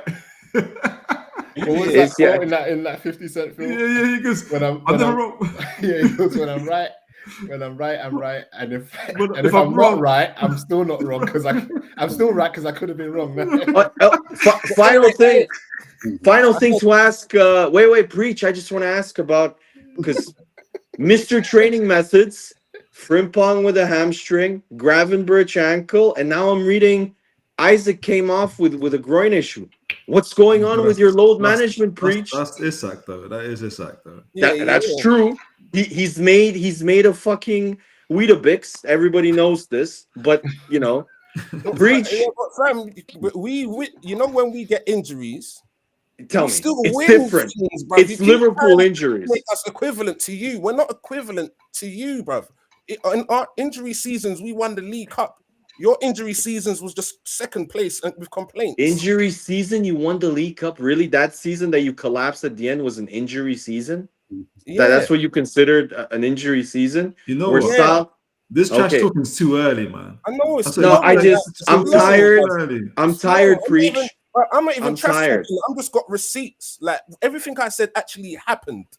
You want hope. What receipts, you fraudster? These are not receipts. We won the League Cup. We won the League Cup with injuries, bruv. Now you want to talk about injuries now, and I don't complain about injuries. No, I didn't talk about injuries. You would come. You always flip me. You mentioned, listen, because I answer your questions. You mentioned. No, you always flip the pancake. You know what this is? And then you asked me what's happening. Like, and then when you see two old people fighting outside Asda over the trolley. That's what this is like, bro. No, he always flips the pancake. He always flips the pancake. I'm a champion. We don't. Yes, I agree.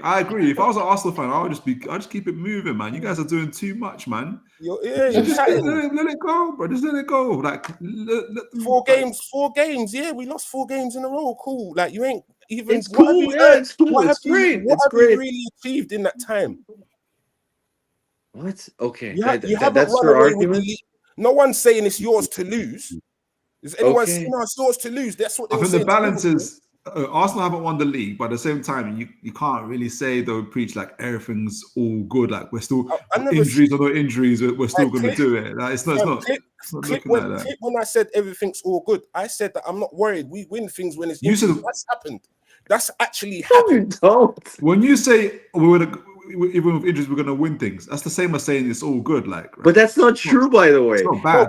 That's not true. We've done it before. We've done it before.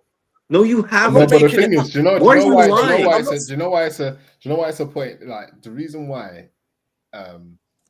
because everybody that has won things with injuries. Like no team goes through an entire league right without injuries. You're going to win things. Not all teams. There's one team. Okay, Yums. Okay, no. That's true. That's true. I hate when people say this because it really. Wait. Yes. Okay, I hate when people say this.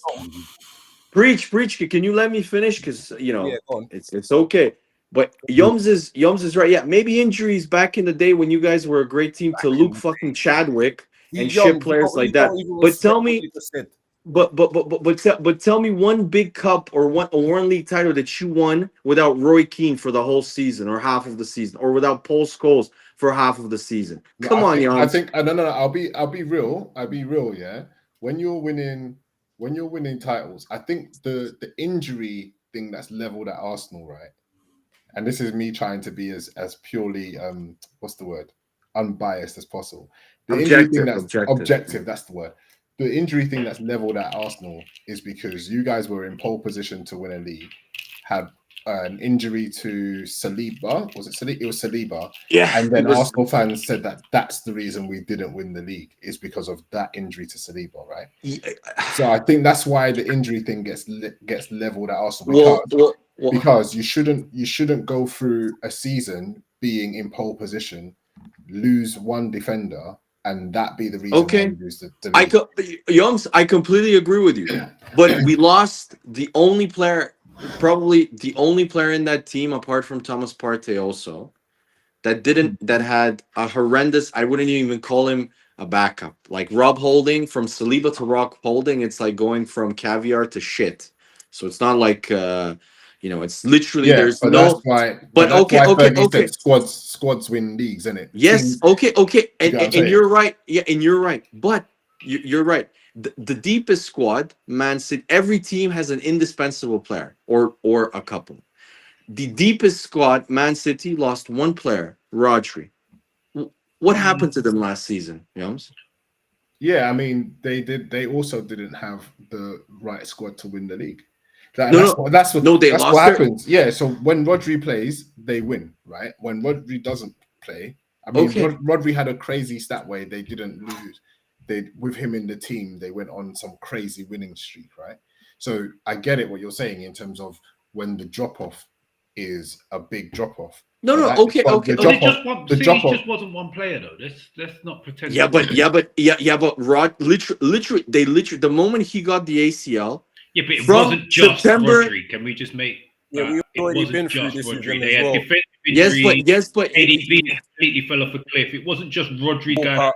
No, but they weren't. But wait. That falling off the cliff didn't happen when Rodri was playing. Nobody predicted that falling off. That's why he's now not at the club. No, it can't happen this season because he's not there. So it happened last season. You know, United. Okay. Another example. United won a league with Wes Brown playing at right back, innit? Mm-hmm. We won a league with Wes Brown playing right back, and then that same Wes Brown, when Gary Neville came back, and Gary Neville is the key player you're gonna pick out, really, Youngs. I'm telling you, at right back in those days, Gary Neville was a key player for us.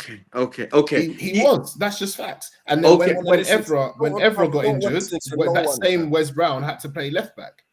No, because I'm not gonna allow Yums to tell me that Gary Neville was a fucking key player. He was a great player for Man United. Are you kidding me?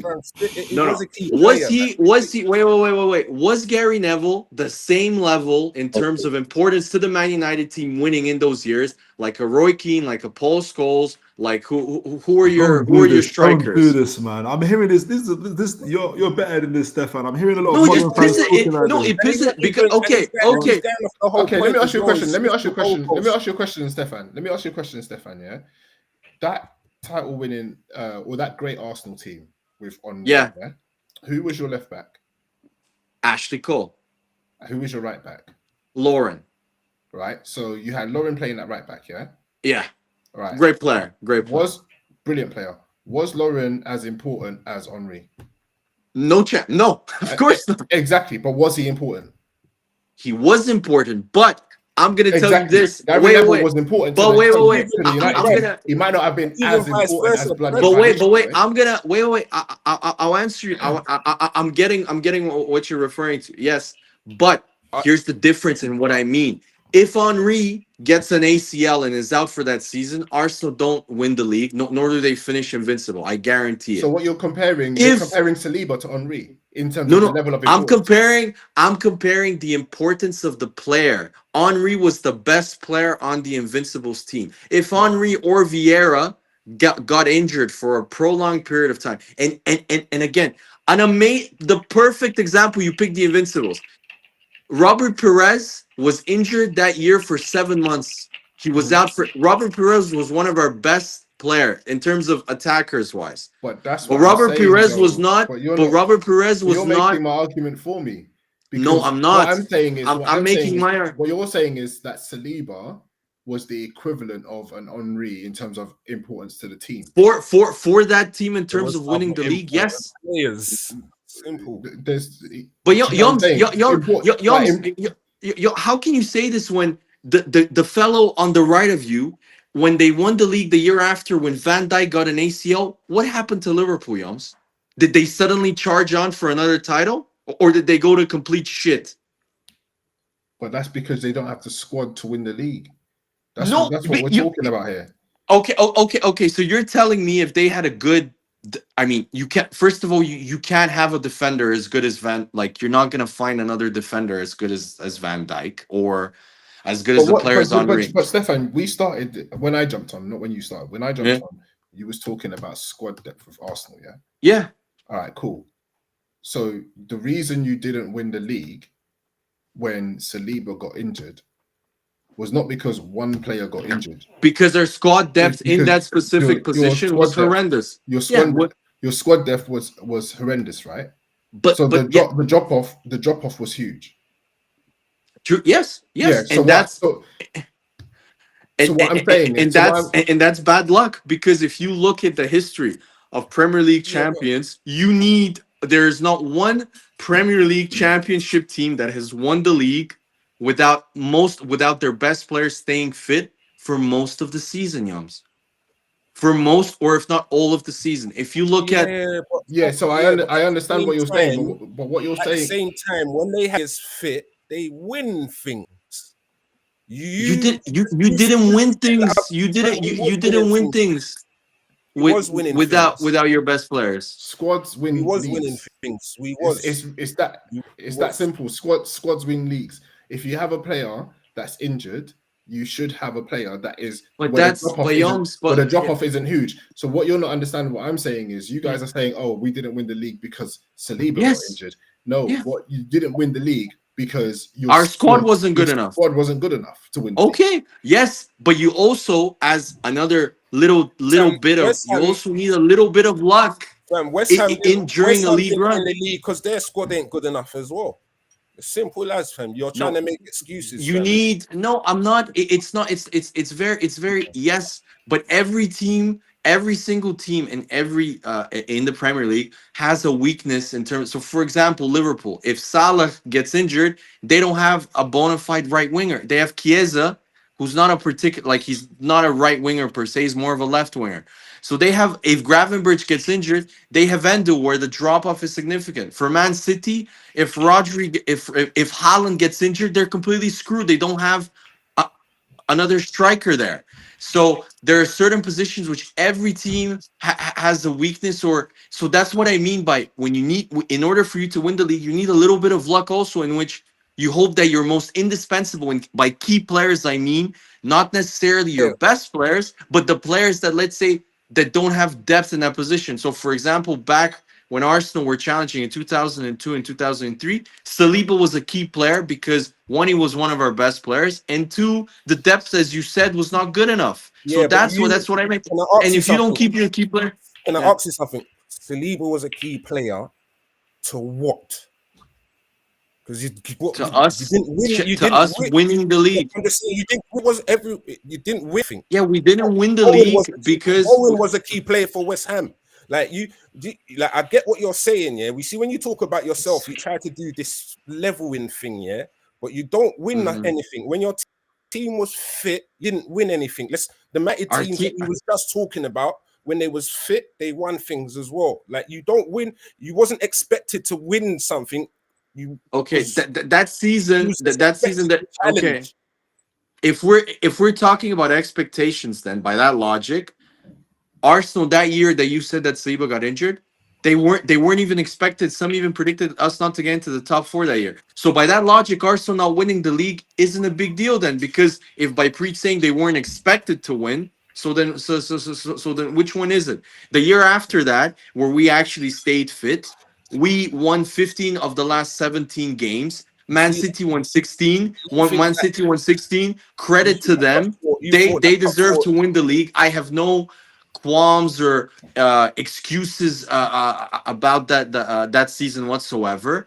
But if you're gonna tell me, Yums, that you expect Man United to challenge for the league back in the day without Roy Keane for a foreseeable amount of time, or without Paul Scholes, or without Andy Cole, or any of these, Wayne Rooney, or any of these great players, please don't give me that bullshit. One question on that. We won 13 Premier Leagues, bro. You won 13. There's no way all of our key players was fit the whole time for all of those seasons. It's just one question, because I genuinely don't know the answer. When Roy Keane did his ACL, did Man United win the league? They didn't. What year was that? 2000. Arsenal won the league that year. They didn't. I remember that. What I'm saying. What you're saying, you only won that league because he was injured. Yes, you also need a little bit of luck and timing. Liverpool last season. You don't win. You don't go 13. You don't win 13 Premier Leagues in the short space of time in 20 years or something crazy like that, right? Because your players are just fit all the time. You're gonna have injuries. We won the league. Cantona was out for what, 9 months? Do you guys saying like come back? We won the league. Like okay. Things happen in football. I didn't say that. I didn't say that they have to be fit 100% of the time. I just said that if you look at the history and the correlation of the Premier League champions is they usually their best players stay. When Chelsea won the league in 2014, who was their best player? Eden Hazard. Did Eden Hazard play almost every single game? He did. Who was their other best player? John Terry. Did John Terry miss a lot of games? No, he didn't. He rarely missed, especially in the seasons then. But Saliba didn't miss a lot of games. He missed the last 2 months. He missed the most important. He missed crunch time. Either way, what happened? You missed the trophy, you know. Okay, great explanation. Okay. If you want to simplify it, if you want to be ignorant, I don't think we can say. I don't think we can say it's down to 1 or 2 injuries alone. I think when you're looking at teams that win the league, they've got squad depth. Because even when you get rid of big players, right? We got rid of Jaap Stam the next year, won the league. We got rid of Ronaldo. Yes, you got rid of wait.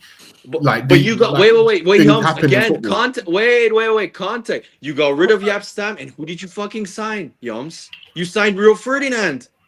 Yeah. Who was the best young defender in the league and the most expensive defender in the world when you signed him? At the time, Rio was still on the come up, though. No, he wasn't. He was from Leeds United. He was good at Leeds. He was good at Leeds, but he wasn't Jaap Stam. He was not Jaap Stam. He was good at Leeds. He was the record. He was the record transfer at Leeds. But he was not Jaap Stam. Okay, he was not Jaap Stam at the time. We need to talk about some assists, bro. Because someone's assists today. You get me? And it's been a long time. Florian Schartz, yeah.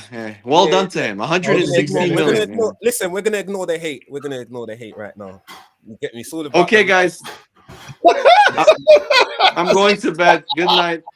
Please, Stefan. Please. Let's move on. That's an old. Hey. I should have mentioned Goldcrest, man. Goldcrest would have been better. I'm very happy. I think I heard that there was an emergency team meeting. The squad got together. They spoke.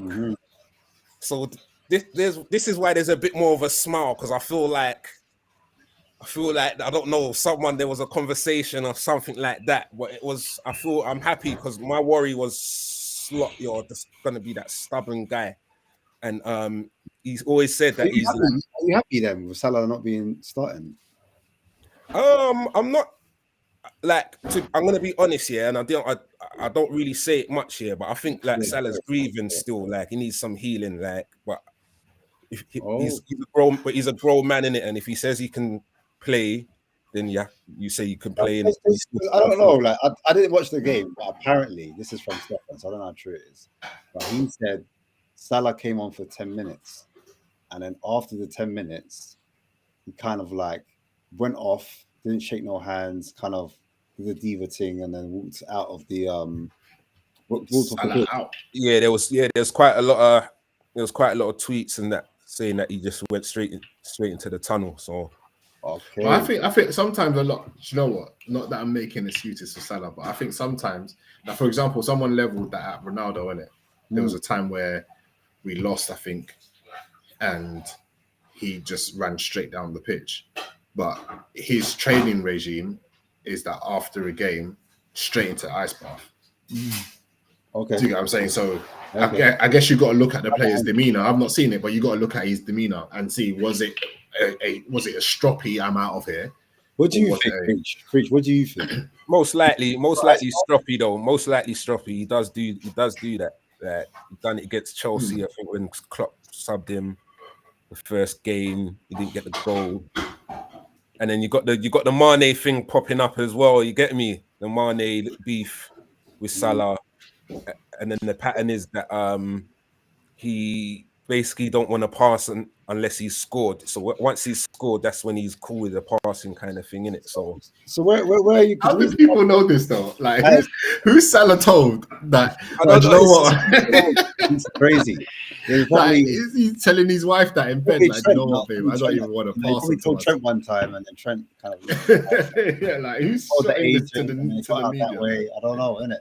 But I want to know from Preach though, like in terms of, because I asked the panel, like, who should he drop? Like, can you play all these superstars together, or does someone need to be dropped at some point for it to work cohesively?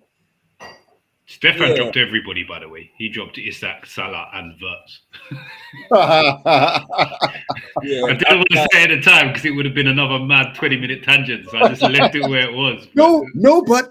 I think it's got to be the right balance, isn't it? Like, but someone's got to be.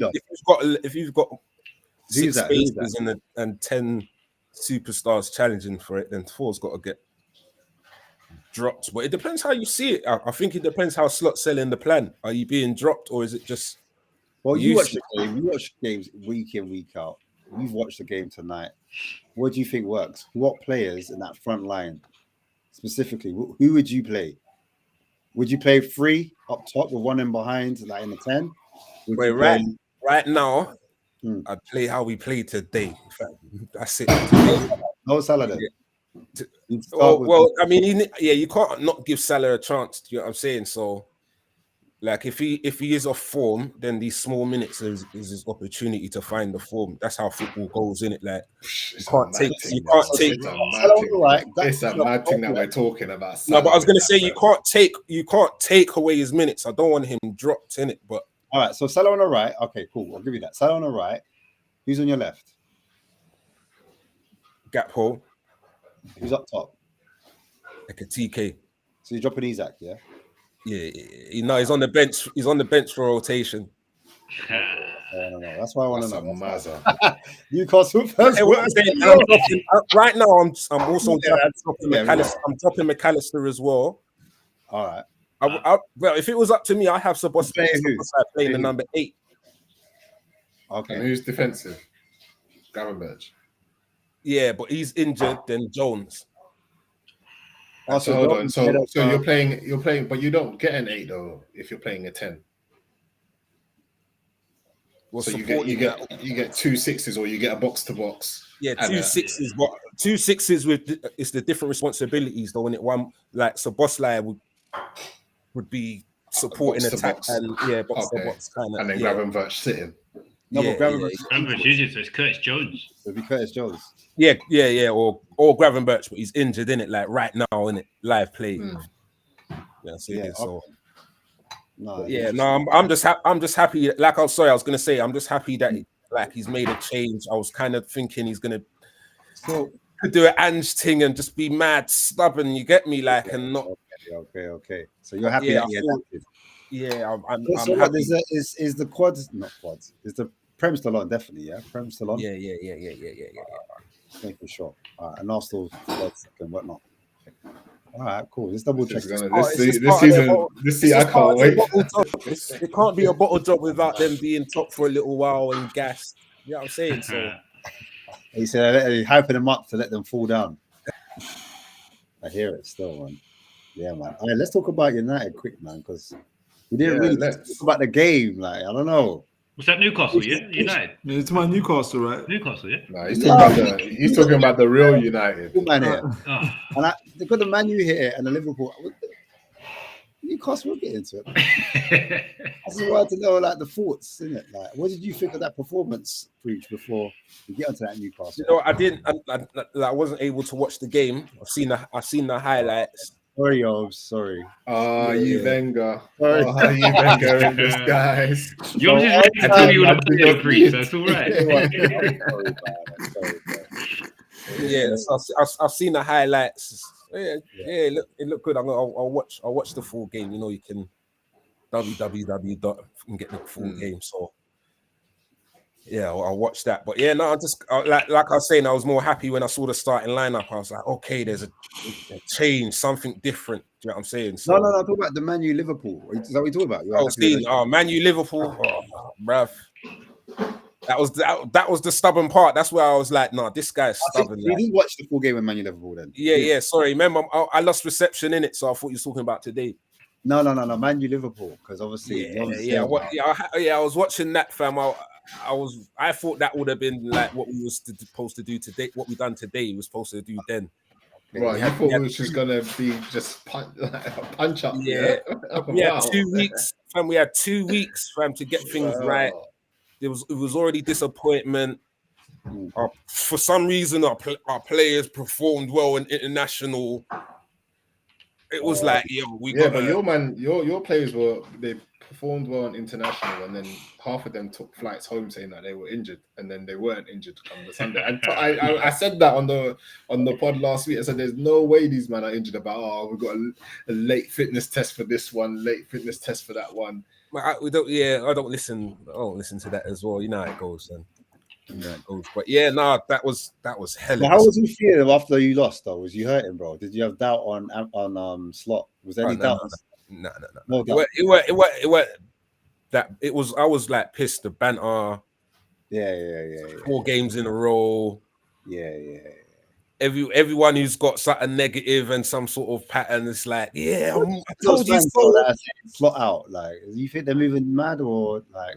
Yeah, I don't associate with those type of fans. I don't associate with those type of fans. I hear it still. But yeah, that's silly. Slot out. That's how dumb. I don't even. You saw that's Liverpool fans. Man, am I saying it's not Slot's team? Like the one that he won, that Premier League, that was Klopp's team, isn't it? Just doing the caretaker job. Yeah. That's wow. I mean, Di Matteo winning the Champions League and that Klopp team didn't win the league though. That Klopp team didn't win the league, innit? Right. So. Exactly. Well, tell them that, man. Boy, it's just looking dark. I thought they could see it. I thought it was written on the trophy. So.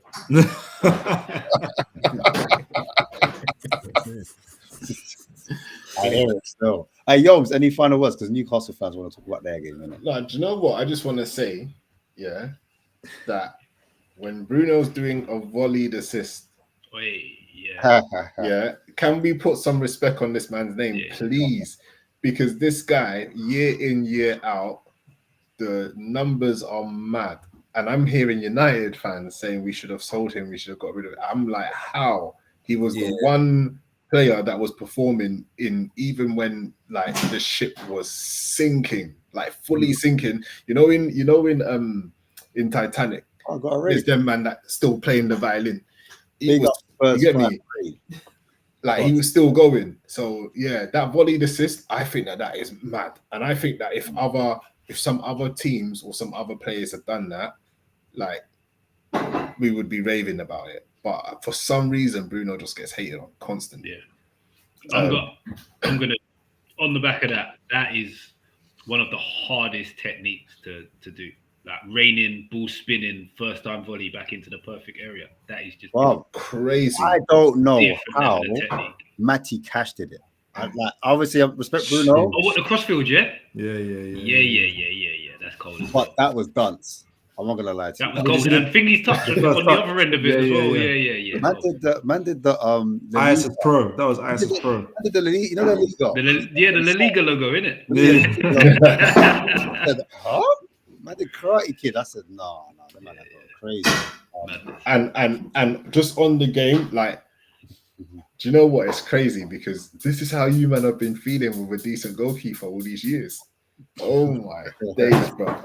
When you've fallen. You say, I'm not gonna fall for it. You've fallen. Do you know what? I'm not gonna jump out the window. I'm not gonna jump out the window with it.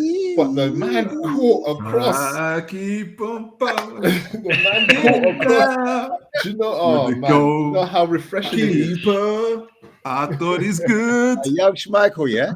Hey. No. I ain't even gonna do that. I ain't even gonna do it. No, they were singing it as well, innit? Are you Schmeichel in this? Yeah, I ain't even gonna do all that. But when Isak went through 1-on-1 and he made the save with his legs, I was like, oh my days. Isak misses those though, man. Isak misses those. Yeah. Don't turn on your boy now, bro. Don't.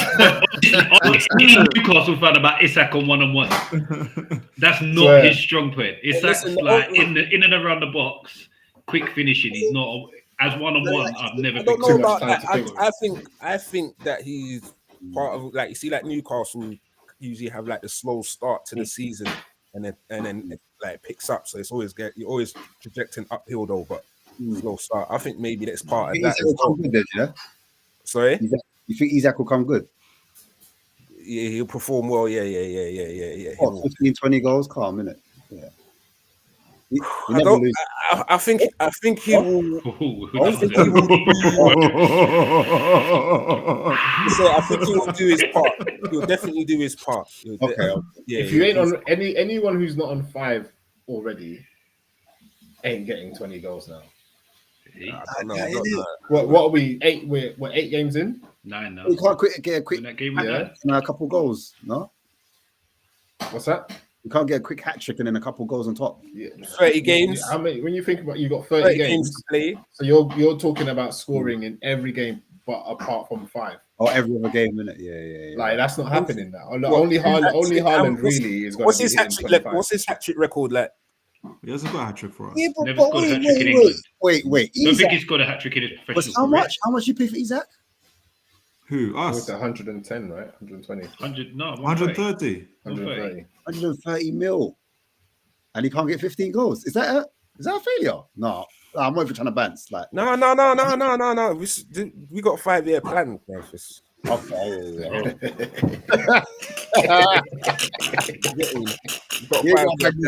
okay. Okay.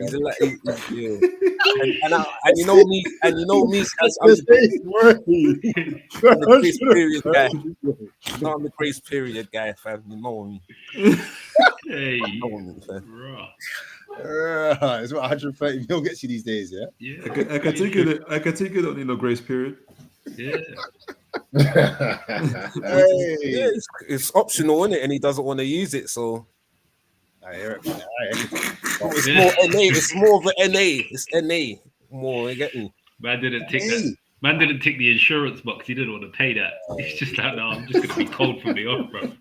Don't need travel insurance. Listen, I can't do that because my striker is doosty. Like I would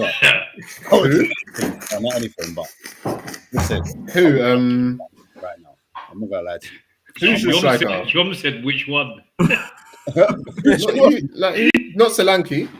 You might were raving about Solanke when you got him. No, Isak's way better than Solanke. No. Who's your striker? Who's your striker? Who's your striker, cuz? Listen. I said the lowercase R. What I'm saying, it's all about the Benjamins. You get me? I said the R9. No. Listen, it's all about the Benjamins. But when you said your strikers weak, who would you speak? Which striker would you think talking about? Richarlison, bro. Richard. Oh, Richarlison. Oh, right. Okay, that fake Brazilian. Richie Rich, baby. More like Ricky, bro. Yeah, Ricky, man, ain't got no money. Everybody ain't rich, man. Yeah, now today, like the reason why I'm going in because today he's just a howler. He wasn't the only one, but we're here to score. I've seen no football today. We know. It's midweek. You don't do them things. Yeah, man. Yeah, get me. Especially I'm enjoying home and away neighbours now. Get me. Oh, there was football today? Swear. Yeah, what I'm saying, bro. Max Brannan is back, bro. They brought Bradley back from the dead. They brought Bradley back, bro. Janine's no longer in Spain, bro. No, but for real though, what was the Spurs score? Because like, yeah, bro, you don't want to talk about it. It's Ange back. It's Ange back. Hey, it was sounding earlier. It sounded like he might take Ange back, kiddo. Hey, listen, it's getting like that was on earlier. Yeah. Serious on Thomas Fenn. He's just come through the door. Reggie is Frank out. Nah. That's clickbait, bro. That's clickbait. Someone said to him, "Are you giving him the next 2 months?" And he went, "I'm not giving this man 2 minutes." And it was like, raw. Nah, surely not. Get him out. He's Frank out. He said the football is this miserable. Football's just like obsolete. Wait, who did Frank bring in the summer? I got Kudos, Paulinho, Xavi. Wow. Yeah. Oh yeah, Javi. Javi Simmons, yeah. Mawani. Oh. Paulinho. Yeah, a couple man still, It's cool, man. You know what? You know what I just remembered though, because you guys lost to Villa as well. Let's not forget that. And I remember the pre. Yeah, because you're half Liverpool now. you're two out. Yeah. We didn't lose today, bro. Quick maths, bro. And you know, Ash is I didn't say I was Frank out. Ash is normally like that humble guy, but the way he was talking crazy on Aston Villa, like they're nobodies though. Like, Yeah. He didn't even ask us for predictions. He didn't even want predictions. No tactical breakdown, nothing. Nah. You know why? Let me break down because I like a context. You get me? I do love a context. You didn't want it last week Wednesday. I thought when DR was out, who scored, and I thought Watkins was out, and I thought those two made a difference. You know what I'm saying? And Rodgers weren't on form like that, so I was like, I kind of dismissed it. That whole game, Rodgers weren't doing jack. He wasn't doing nothing. He wasn't doing nothing. He just all of a sudden the ball's cut to him, no backlift, bang. Do you understand? The ball's done a little, you know, the knuckle one, the knuckle. Yeah. Maybe that Ronaldo used to like. He's hit the ball, swerved. It's done the madness. But obviously, Vicario is doing what Vicario did. That you guys scored first, though, right? Yeah, we scored first. Banter got the goal first. You know what I mean? We started well, and then it happened. But yeah, it is what it is. Right now, it's dark. I think it's kind of dark right now amongst the Spurs supporters. But yeah, we'll see, man. We'll see. Yeah, you guys started off this. I don't understand it. You guys started off the season really well. Wasn't you like top for a couple hours, and then you was in like second, third place. How many points you got? Like Spurs are up there. They're like third or something. Where's Spurs? I'll double check now. I forgot myself. Spurs are 6th, 14 points. Yeah, 6th. That's all right. What's the beef, yo? Yeah, and that was just on that L, right? So yeah, that's on that L. Yeah. But I think it was. I think the expectation was that Frank's gonna come in, ultra tactician, and he's gonna be like, like I was just doing that, like Doctor Strange when he does that. Doing that minority report thing, isn't it? Scenarios. He's like different scenarios. This is why you guys should have never won a trophy, bro. I'm telling you. You man should have never won a trophy, bro. You don't deserve a trophy. You man sold one brick. You think you're richer than everybody, bro. No, bro. Listen, like basically, I think the expectation was off. These man are changing their names. I shouldn't want no tactical breakdown for Villa game. He didn't want nothing. I was like, raw, bro. This man won one trophy. They say call me Don Carlo. It was late, bro. Like it was late in the show. It was like 3 hours in. You know, like the bags of eyes around. Tired. We've been laughing a lot. Breakdown at that point again. So I was just saying, raw. You know what? I think we win. Ash, no. You're trying to be modest about it. Ash, you were so dismissive. Like, I was about to say they won 4 games in a row before they played. You switch off the channel. Like, 2 league games. One was in the cup. I don't know. Like, I was drunk in it. I was high. Happens, isn't it? This is why you man should have never won a trophy, bro. Sometimes, as a fan, you kind of back your team in it. Like. Yeah, no, of course. Fair play. You just said that you expected Frank to come in and be doing. Do you know? Not me. I'm just. Do you know who Doctor Strange is, bro? Expectation was this man stopped incursions. Wait. You finished 17th, and you beat the worst Man United team in history to win a trophy, and you're doing this.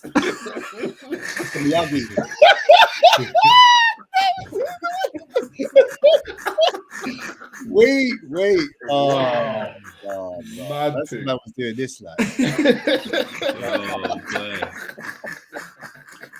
No, wait, listen to me. What I'm saying is, I dismissed Villa. Yes, my bad, innit? I did. But what it was, I can't even remember my point. How dare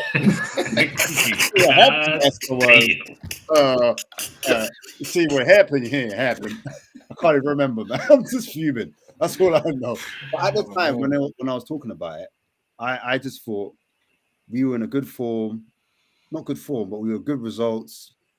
We needed to change things. Villa only just started picking up form, and as I said, Buendia injured. I thought he was going to make the match squad. I didn't think he was going to make it. So that threw me. And then again, I said Watkins. I didn't think he was going to make it. That threw me in it. And the 2 goals they scored, no excuses in it. But I thought those 2 goals were like outstanding. I don't think he scored those 2 goals again. Do you know what I mean? However, I don't think we played well enough to warrant a victory, in my opinion. Do you know what I'm trying to say? So I'm not trying to do the frank excuses. That midfield for me, as I said earlier, it's too wooden. It's too stiff. Pause if I have to. But yeah, I just think something needed to change today. It never. And we saw the game was worse than Villa. What's he playing? He's playing 4-2-3-1, right? 4-2-3-1, yeah. So he's trying to like shore it up. You know what I'm saying? He's focusing out of possession. So when we lose the ball, we're not so open. Like last season, we didn't have a midfielder. We was all up at the pitch, you know, the high line. And we needed a number 6. We never had a number 6. Banter was kind of playing that role, but everyone kind of vacated their areas, innit? And so, but I think that's what I was saying with the fan base, because we've gone through so much, 17 losses, so much pain. We just wanted some structure and a bit of defensive solidity. And then, yeah, we're used to pain, but 17 the strain and the pain. Yeah, well, you know, like 15. I don't know if you're used to that, innit? Like, used to relegation. I'm telling you, we ain't never really. Do you think you only today adopted the darkness, baby? Live in it. It molds you, innit? Yeah, it makes you. It molds. Building, innit?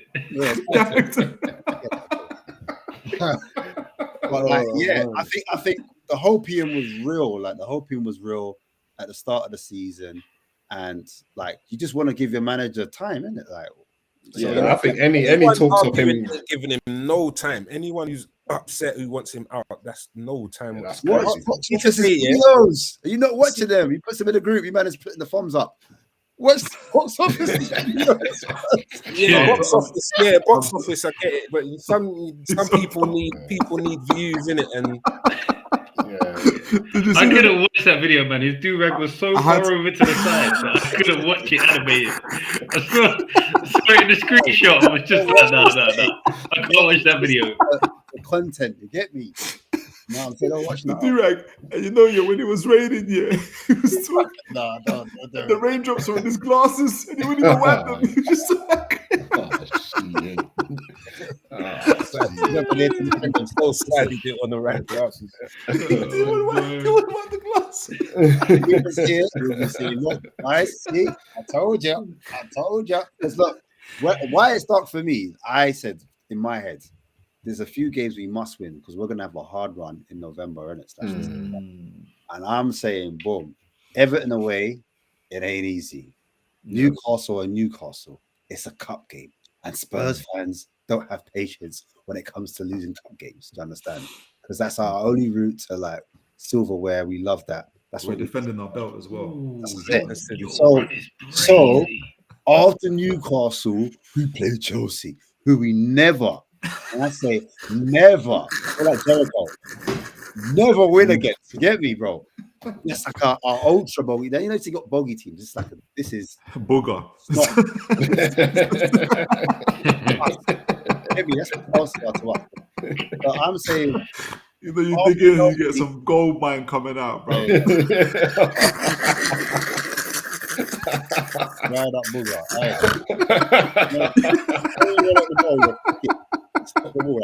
The ones where you feel like you can breathe again, like raw.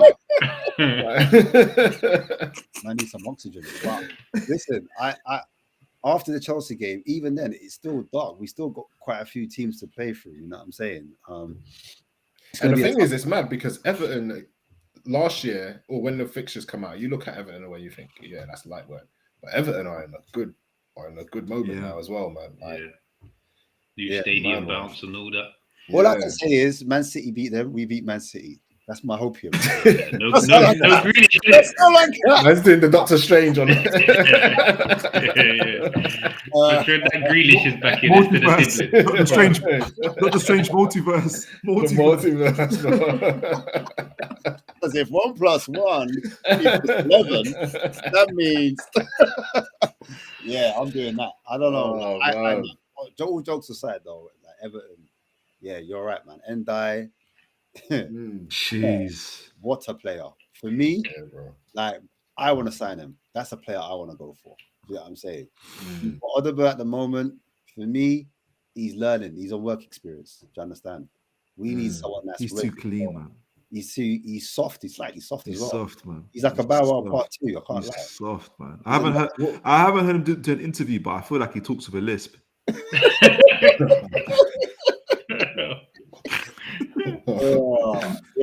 What do you make of Javi Simmons though, so far?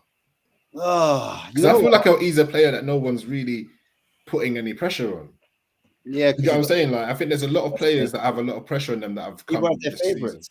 That's what it is. I'll be real. People have their favorites, so you can't really talk about man's favorite, innit? You know, like that. Talk about a man like Bruno, then man, and get emotional, innit? Which Bruno though?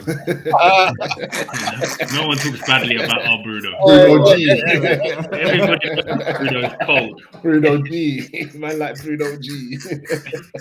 For me, Javi still needs to get used to the league. See how like preachers coming in said like Burt's has arrived. You know what I'm saying? Burt's has landed. I can't quite give that same vim for Javi yet. I'll be honest with you. Do you understand? Because for me, the man them was saying Javi needs service though. Javi needs service. But I thought he was the man to do it. He's not the service. He was the servicer. Servicee. I thought he was the one to pick up the ball, play make, and like get the team ticking. I thought he was meant to be the linchpin. He was meant to be the maverick. Do you understand? Do things off the cuff, instinctive, not thinking, finding passes from deep. You know what I'm saying? Carrying the ball, putting Spurs on his back. You know what I'm saying? But I get it. He's 22 years old. He's coming to a new league. He needs to settle all that rest of it, cliche stuff. Learn the language, know his teammates, form relationships, partnerships, whatever you want to call it. But I just had a different expectation, a bit like how fans thought about Frank, innit? I thought he was coming in and he's going to do what he needs to do. But again, maybe I had to lower my expectation on him because I don't think the physicality. That's what I was going to ask about. Lower the expectation on. Do you think he's suited for the league in terms of the physicality, and sometimes it's decision making because as a maverick you can overdo it. Do you know what I'm saying? When the simple pass is on. There's times when you need to kind of get involved. Like, okay, you're not getting ball to feet. All right, cool. Can you drop in at times? Do you know what I'm saying? And then face your player and then combine with other players. Do you know what I'm saying? That's what I was expecting him. Even if he wasn't the man to kind of do the assist, I thought he might drop in into the midfield three, a little bit deeper, and then do like a little link play. Do you understand? Grealish. Team ticking. Like, Grealish. Do you know what I'm saying? Or, all right, cool.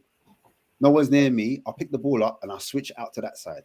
You know what I'm saying? I'm going to play a ball into the channel. You know what I'm saying? And then I'm going to crash the box. Because it's crazy because like you look at a lot of people talking about Premier League experience here, and you look at someone like Kudos, who is just, I just think that guy is a baller. I think he's one of the most underrated players in the league, right? And if you could get similar outputs from Simmons on the left, because I think Simmons is probably as talented, but doesn't have the physicality and doesn't have the understanding of the Premier League yet. I think he can get there. Then I think that's pretty dangerous. Like if you've got both of them. Yeah, of course. Do you know what it is? I think what could have got over him, number one, physicality. I think in terms of power, I think in terms of like accelerating, he can't accelerate and then carry that pace or for speed, short distance, lead, create separation from a player. That's what Kudos has over him. Do you understand? And then I think what Xavi's got he's got good footwork, he's got good quick feet. Do you understand? So he can dribble, he can beat players, but he won't beat 2 or 3 men because when it comes to his strength, you can yeah. And then what he will do is he will fall on the floor and like, ref, one of those kind of guys. Madison's a bit like that as well. If you notice, Madison's got good feet, looks after it. But if you lean on Madison, he hasn't got that physicality. He's going to crumble. Yeah. So I'm not saying Xavi can't get the strength, but what I expected from him minimally was to like be able to build up play, link play, understand spaces, where to be on the pitch, geography. Do you understand? If sometimes the ball's not always going to be forward, sometimes it's going to be sideways. All right, cool. Vacate your space. Someone else can drop into that space and receive the ball, then get in your half turn, then find a pass through the needle. That is the So would you have preferred to sign, because you're describing even shooting though, like even if he's high up the pitch, just getting like creating a little something out of nothing for yourself and getting a shot off. He hasn't really shot that much. He's had a couple shots, but to your point, because I think this is what you're going to say, we need like a deep lying playmaker, a deep lying passer, and I would have preferred someone like, no, not preferred. I would like as well someone like a Stiller, or if you don't know who Stiller is, maybe a United are looking at Stiller, right? Okay, cool. You know who Stiller is. Angelo Stiller. If you guys don't know about him, he's a deep lying kind of 6/8 who can play forward. But Anderson, not like a Stiller, but he can play forward passes. He can get the ball. He's got strength. Well, Elliot. Yeah. Elliot, yeah, Anderson. Okay. Or just the obvious one, which is Wharton. You know, Adam Wharton. Or Morgan Rogers. Morgan Rogers. He's a player that can carry the ball. He's got enough physicality. He's not really a passer, but he's someone that can carry and break like carrying. Do you know if you guys got Morgan Rogers, would you have bought Simmons? I don't think we would have. No, probably not. No, I don't think so. Because with Morgan Rogers, he's deployed on the left, but like I was saying earlier, Akalush played on the right, but doesn't live there. He inverts. Same with he can play deep, he can play advanced. Just they'll say like the formation will come out and will say Rogers is on the left, but you'll never see Rogers like hugging touchline. You'll beat players touchline, you can because he's great at dribbling, but more time you'll see him in the pockets in the half space trying to drift in. You guys should just given them 65 million and be done. I think Rogers would have been the better fix for this. Yeah, Prem proven. I think that's what it's telling us. Everything that these transfers are screaming out is you need players that are Prem proven, because A, they have the physicality to cope with the Prem, and B, they don't need much of a pre-season. So some people in the comments are saying that Xavi needed the pre-season. Maybe he's still in his pre-season. He joined us a bit late, so he's still finding his way. True. Glenn Hoddle said it.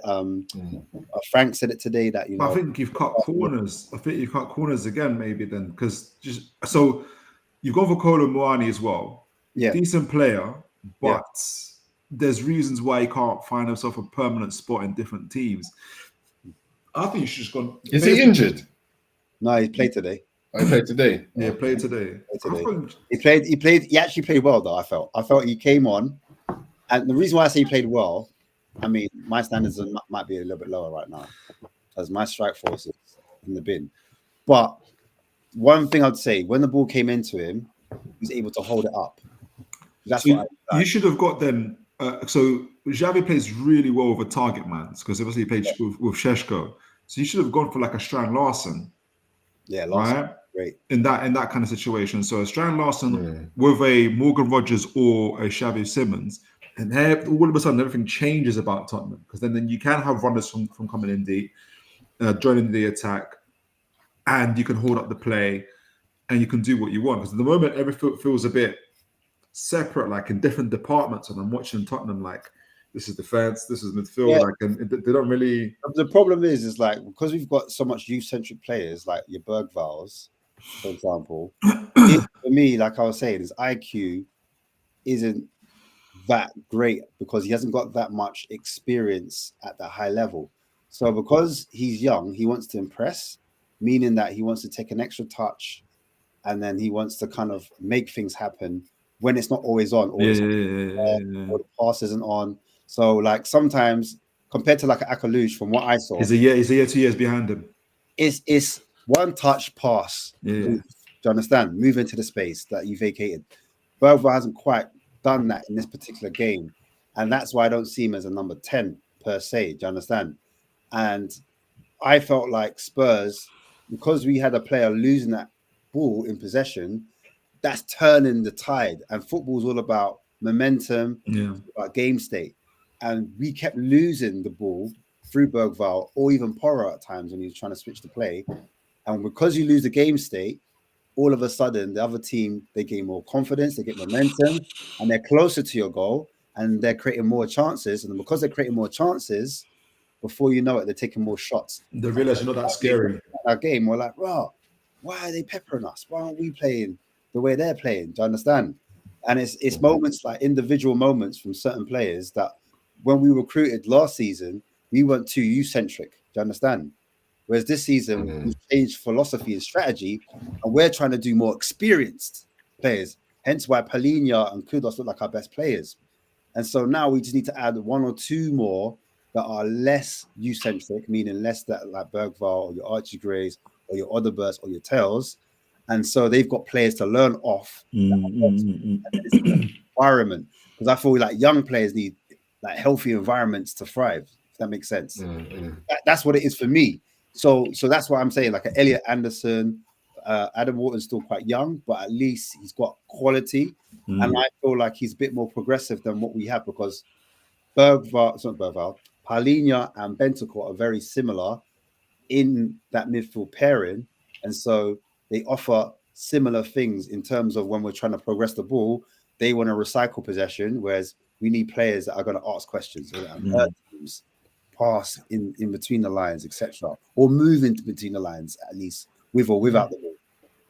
That's the only thing about Frank, though, is I don't know if he's going to take the risk of playing open football. No, he probably is not. Do you get what I mean? Like, I think he's a manager who probably falls into that category of defensive first. Yeah. Don't lose first and then score. Whereas I think Spurs are. I think what Spurs want. I think Spurs keep flip flopping.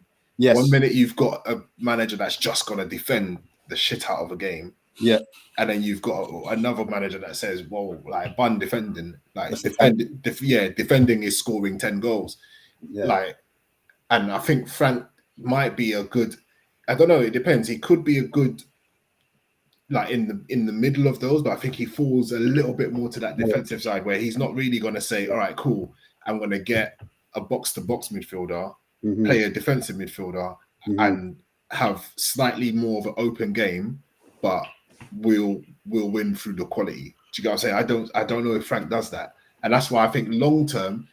I mean, it's very early. Very early. I think he's going to be good for Spurs in the short term. Yes. In the long term, if he doesn't change that philosophy, but then do you think it's a bit short? It's a bit because you guys were after Eze. Were you going to get Eze and Morgan Rogers? Was it looking like that? We were going to get Eze, but we wanted the left winger in Savio that plays for Man City. So that was the goal. So we were going to have an explode because our left side's poor. Oderbert at the moment is holding down the left-hand side, but so he doesn't have. What was your window looking like? So, like, would it have been Eze, Morgan Rogers, and Savinho? No, it would have been Eze and Savinho. That's what it would have been. Who was the number one striker target? Did you have one?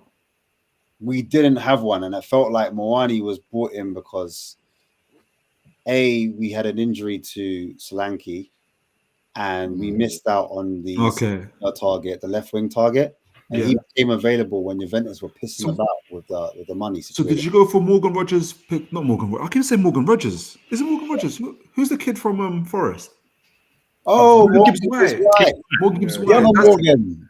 The other one, not Morgan Rogers. Morgan Gibbs White. Morgan Gibbs White. Yeah. All right. I knew that's who you were talking about. Yeah. So is it Gibbs White and Eze? Basically, you see how Bentancur is our number 8. He's the one next to Palhinha. Yeah. What I think Frank wanted was Morgan Gibbs White there.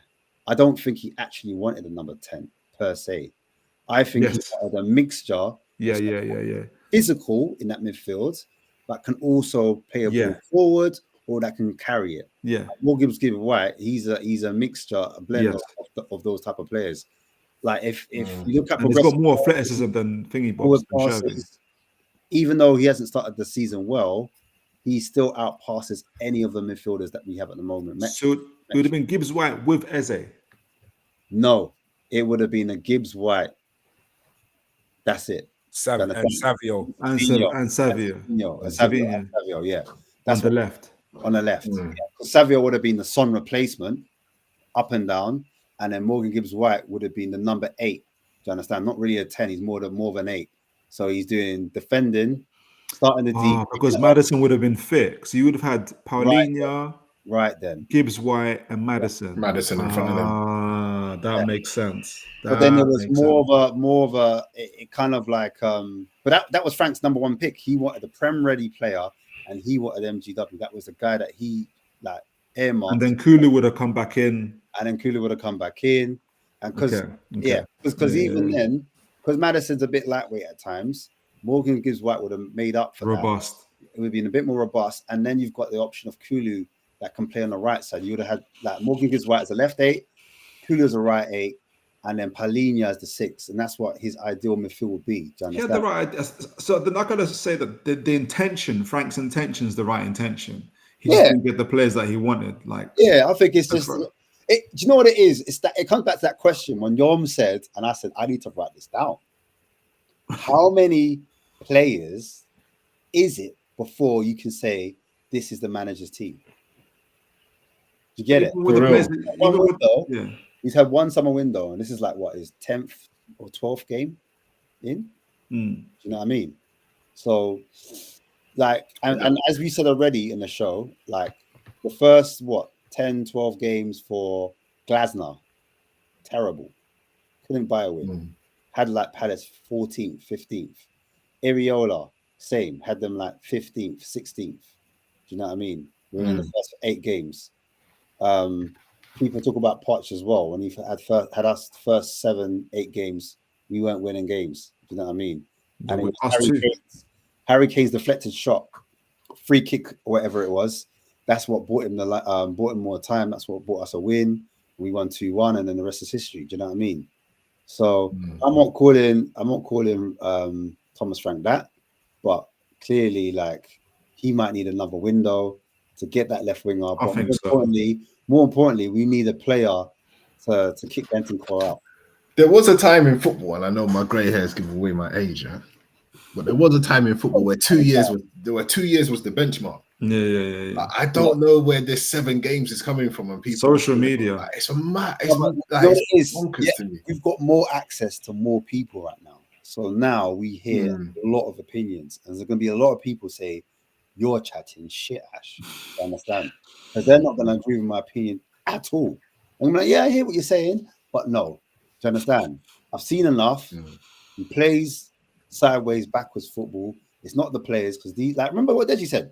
The same players that Ange had, he had them scoring more. He had Johnson scoring 16 to 18 goals. He hasn't scored a single goal. Yeah, so he can't be saying he wants Ange out.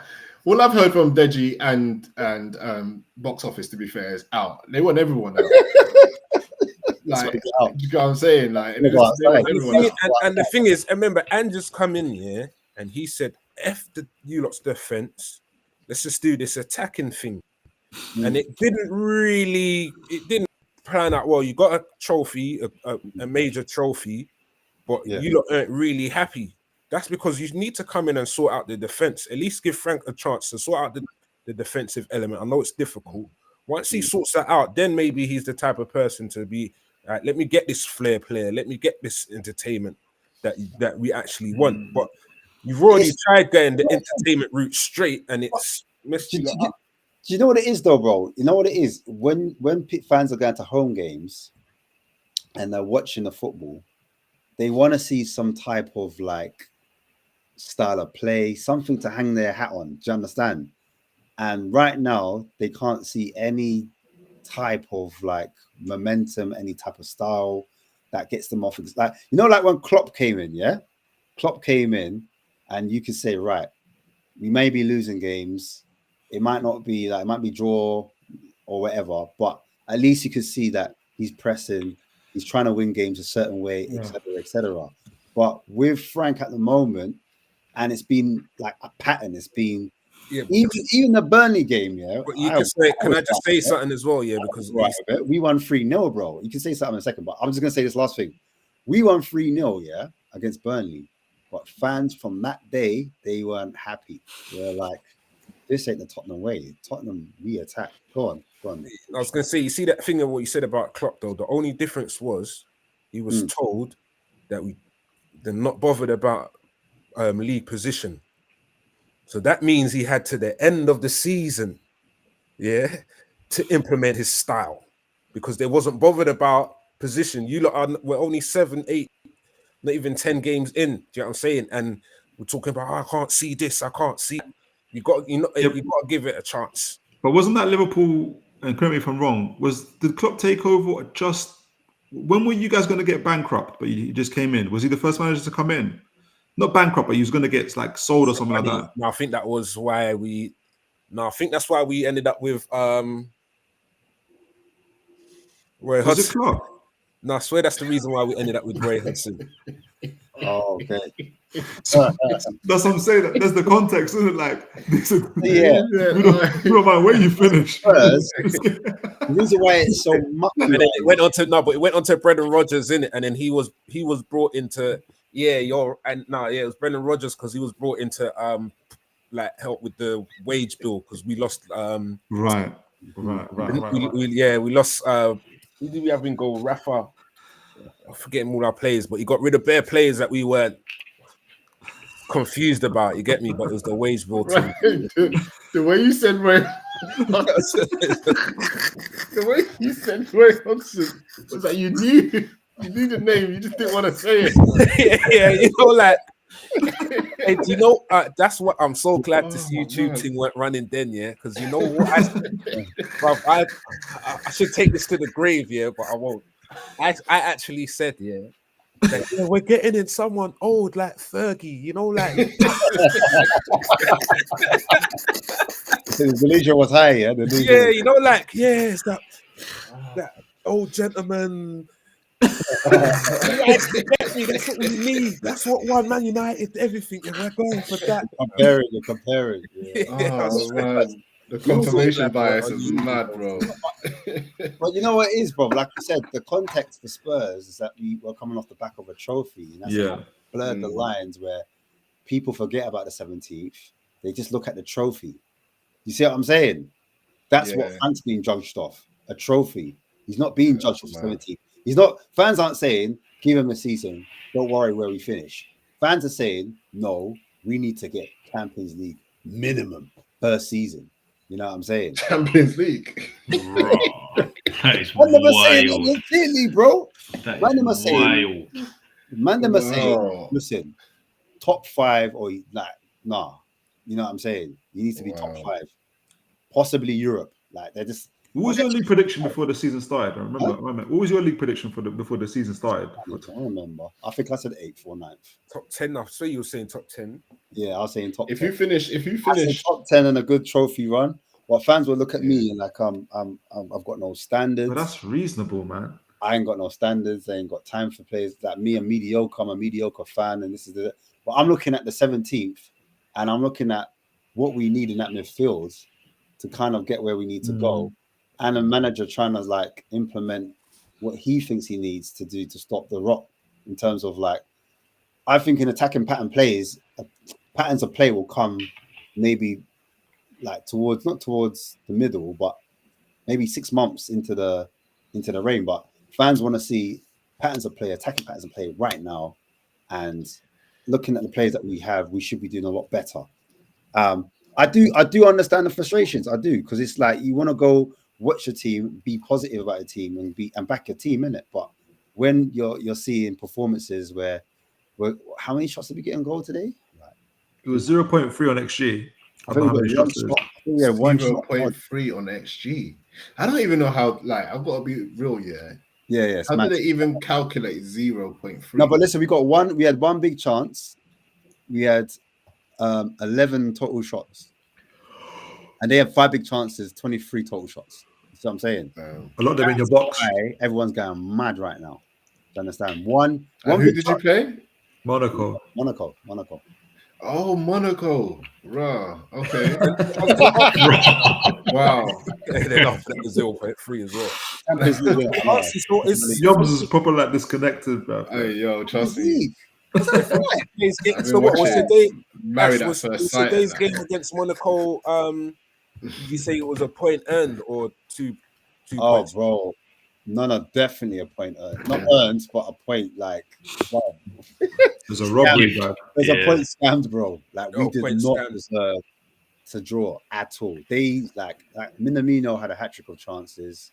If Minamino, you know, old school. If Al-Khalouch had a better shot in him, brother. Balogun, what's his name? Balogun.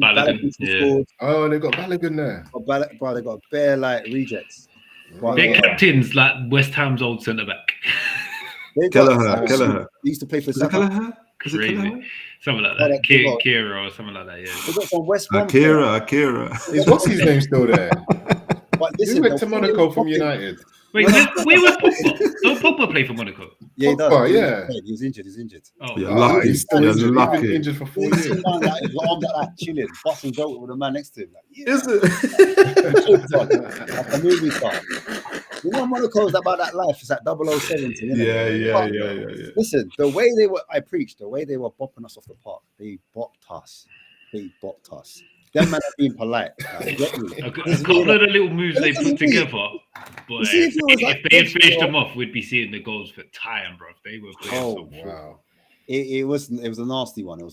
That's why, like, it's coming off the back of a loss from Aston Villa, and like Manam are saying because we didn't play well against Bodo Glimt. I don't know if you've heard of that team before. Yeah. The team you beat in the semi last year.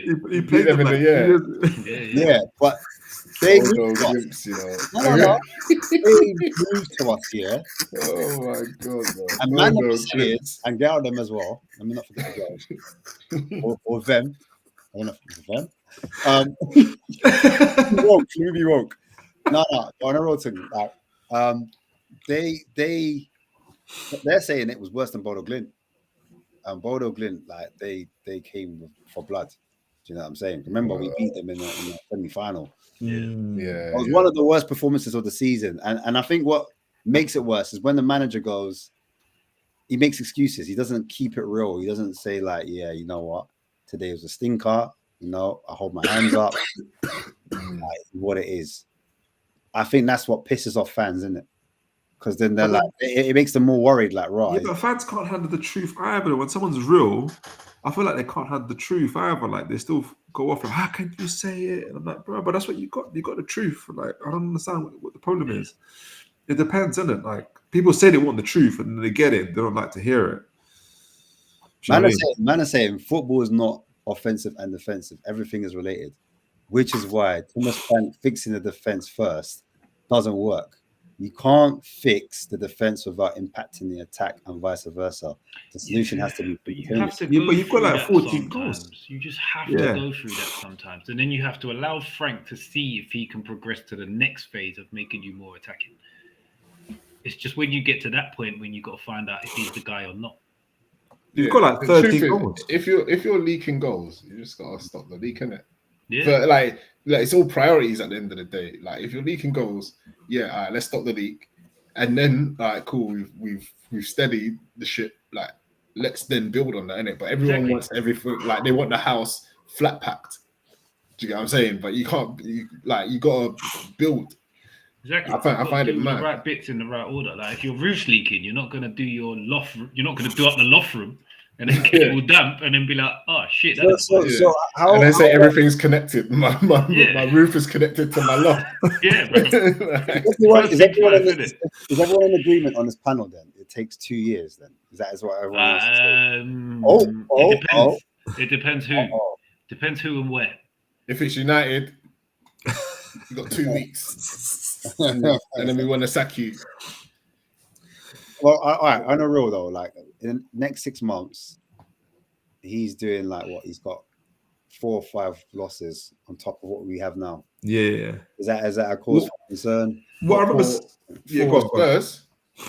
Yeah. Spurs. Yeah. Bro, like you got to give the man time. You got to. He's had one window, 4 players. We said right.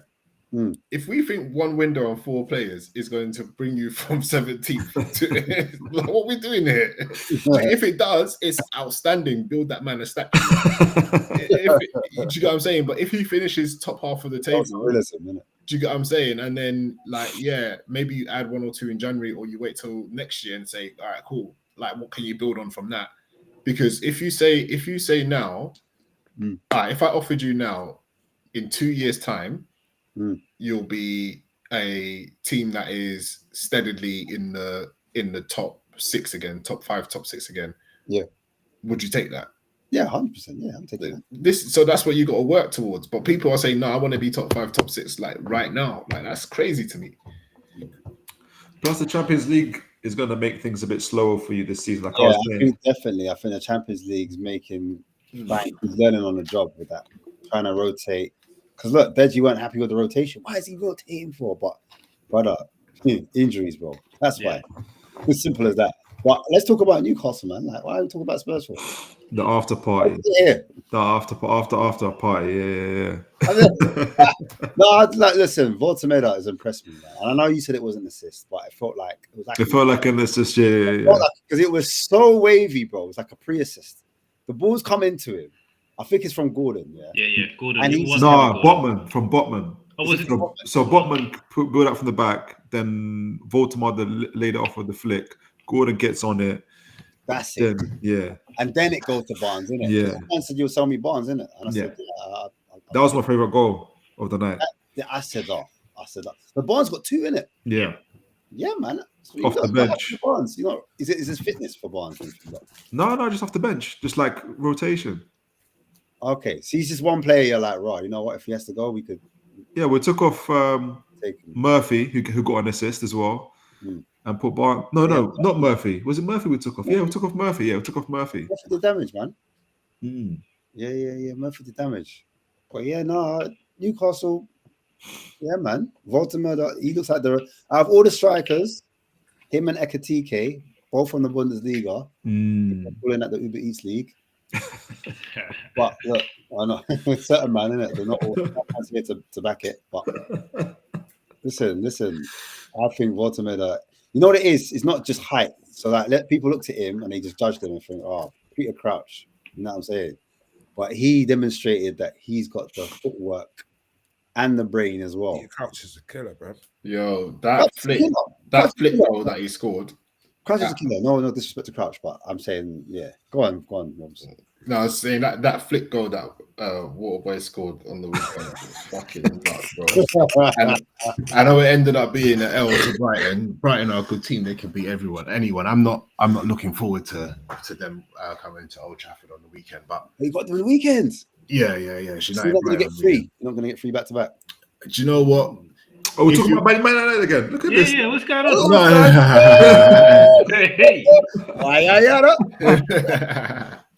No, hopefully we do get 3. But if you lose to, and look, it's typical United, isn't it? Like, oh, we really is talking about United. beat Liverpool away, and then lose out. But anyway, that's not my point. I know it ended up being an L to Brighton, but that flick goal that he done. Cheeky, innit? Old school. But it was reminiscent, innit? Back in the day, you used to see that. That's a proper back in the day. Like, that's not a systems player goal at all. That's instinctive. And it looks weird because he's so tall.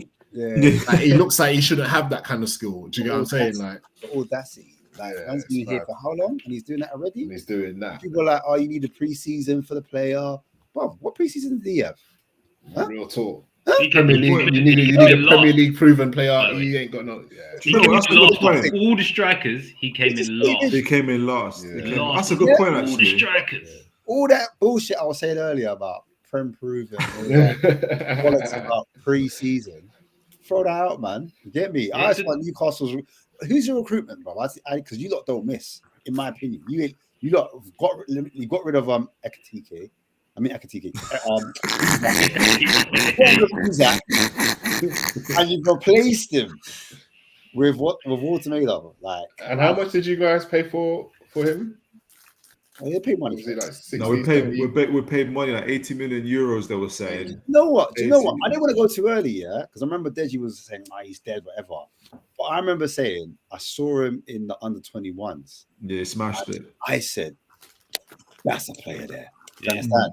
But because you know why? I was watching it. I was seeing Tyrone Odebert. That's what I was doing. I was scouting them, Tyrone Odebert, and I was looking out for another player. He's from Seville, and I forget his name. He's a midfielder. Man United linked to him as well. Agume, yeah. I was scouting Agume in it, and I was watching Agume, and then it always happens. I pick up on another player, some guy called Cisse. I was like, bro, this guy Cisse. He's the one, not Agume. Anyway, Germany are doing their thing. Yeah. I'm watching Germany. I'm like, no, this Watermelon, he's walking this whole championship. He's walking it. He's scoring hat tricks, 2 goals, like, and the way he's finishing the goals. I know everyone was going mad for Harvey. Was it Harvey Elliott? Harvey Elliott, yeah. Everyone was going mad for him. I was like, nah, this guy's a star. Because obviously England won it, and you know how we like to hype our players. And Yeah. I was looking at this German Don. I was like, nah, he looks like. But I didn't want to go too crazy because I knew Bayern Munich were linked with him. Yeah. They were looking at him as a possible replacement for Kane. Yeah. Enough. But you know, they had their price, and Stuttgart had their price, and Bayern Munich said, "No, we're not paying that." Do you know what I'm saying? But Newcastle were like, "Listen, we need a striker. We'll pay that cash." I hate Newcastle. Bro, I got cooked. They just won't die, bro. Sorry, bro. You know what I'm saying? Like, this was the year that, like, Isak messing. You get what I'm saying? Like, they just want Isak like messing things up in the summer and refusing to go in and people were happy. Like taking flights to Mukuland, like that was. You know what I'm saying? This was supposed to be the year that Newcastle just died. They just died.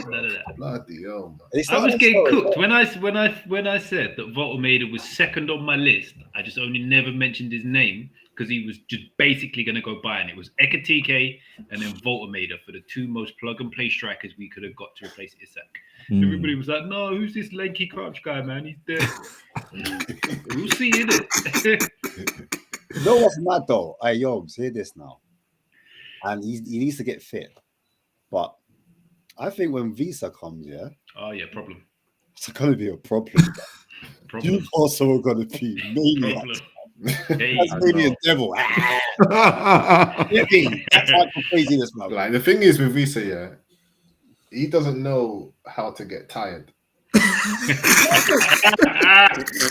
Like, sometimes, like, if you watch even that United Liverpool game, towards the ending of it, like, Mano was just tired, bro. Everyone was just Gakpo. Before Gakpo scored his goal, he's like, "I've hit the post 3 fucking times. Yeah. I've run up and down. I'm tired, bro." Everyone's just knackered, innit? Wissa don't have that in him. Like, he's just constant. It'll be 97 minutes. He's still going. Like, he reminds me of Tevez.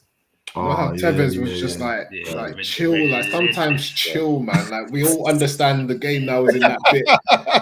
Like, sometimes chill, bro. Man. Yeah, bro. Like, you had Tevez and Rooney at the same time. That must have been Tevez, Rooney, and Ronaldo. There was one game we was I think 2-0 up. We're talking about United. Yeah, why were we not calling United, man? Well, you man done it, man. You man brought it in. It's one time at Old Trafford. We were talking about Wissa and you was like, "No, Tevez." I know. Let's talk about Tevez. One win, I think I'm richer than everybody.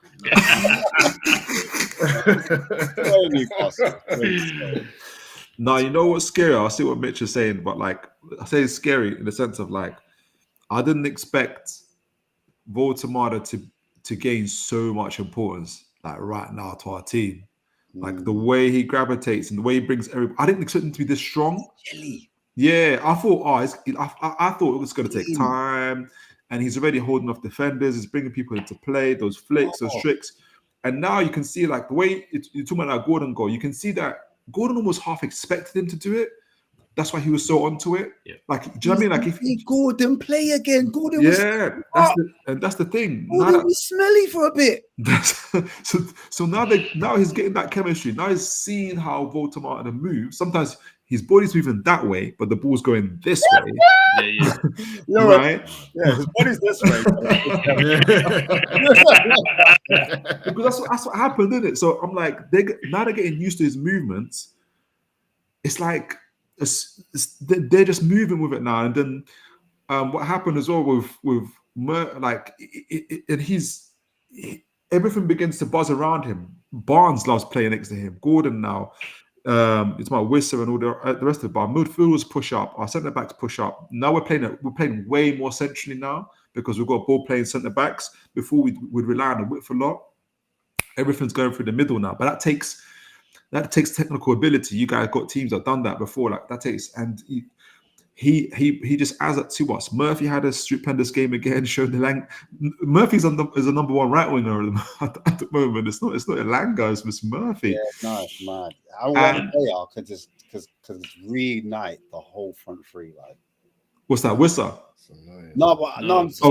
Murphy. Yeah. Oh, Miller. But I'm just saying, like, you add Wisa to that. I don't know where he play. Well, you guys will tell me. He'll play off from wide. When he first comes back, he'll play from wide. Oh yeah. So he'd be like an inside forward, left wing. Right. I think it'll be depending on who's performing at the time. If Gordon keeps going on the way he's going, it'll be right. I think. Yeah, he's last week. He plays on the right anyway. No, the reason why I said that is because Mbumo at Brentford used to play on the right wing, innit? Yeah, but Vissa's played both sides and through the middle. He can play any one of the three. But it'll be dependent on who's performing. When he plays in the middle, he kind of just to the right a lot, though. Yeah. He used to link up very well with Bremo, so he used to play closer to him than the other side. And Newcastle have very winnable games as well coming up. You know, got Fulham at home next year. Spurs at home. That's a rivalry. West Ham away. and then Brentford away. Damn. Hey. It's just getting. You know what's mad with our team? Yeah, our attacking triggers have completely changed from last season. Yeah. So now Sven Botman gets the ball and Voltemada drops in 5-10 yards. All of the movement goes from there. Whereas last season it was completely different. We used to build up through the wide areas, going to Lewis Hall and then down the wings, and then all the attacking movement goes from there. It happens so much earlier now. And we're just in the start of the change, and everybody's just starting to clock on to the way that the movements need to be. And what you were saying about Xavi not getting the ball, and you need someone who's going to play it through the middle. I was just sat there the whole time thinking, my centre backs do that. Both of my centre backs do that. We miss out the midfield completely sometimes, and it goes straight into Voltemada's feet. Well, Romero's meant to do it, but he's injured, isn't it? But he's so important. I keep telling the Tottenham fans, like, he's so important. Yeah. Even like Ramsey came on, he played instead of so Joelinton and Tonali didn't play, and we had Ramsey and Miley. Miley's growing, man. Just watch out for him, man. I was so pleased to see him. So wait. Let me ask a question. Not to cut you, but what are Newcastle missing right now? What are they missing? Yeah. Fullback. What makes you... No, but when you guys are fully fit, what do you need when you're fully fit? A ball-playing goalie that's got all the goalkeeping attributes of Nick Pope still. Which might be Trafford in January, because he made a foolish decision in the summer and went to Man City, and look what happened to him. Like, literally everybody that decided not to go to Newcastle, they're learning. Easy. I wouldn't say Sesko's struggling. Actually, no. Sesko started to pick up. I wouldn't say Mbuemo's struggling. I think forget Mbuemo. Why do people keep doing this? Mbuemo, we asked a question, got an answer we didn't want to hear, and walked away. But you asked the question, though. No, do you know what? You know when you go up and you go, "Oh, that coat's nice." You flip the thing round, you're like, "Nah." It was nice, but not for that price.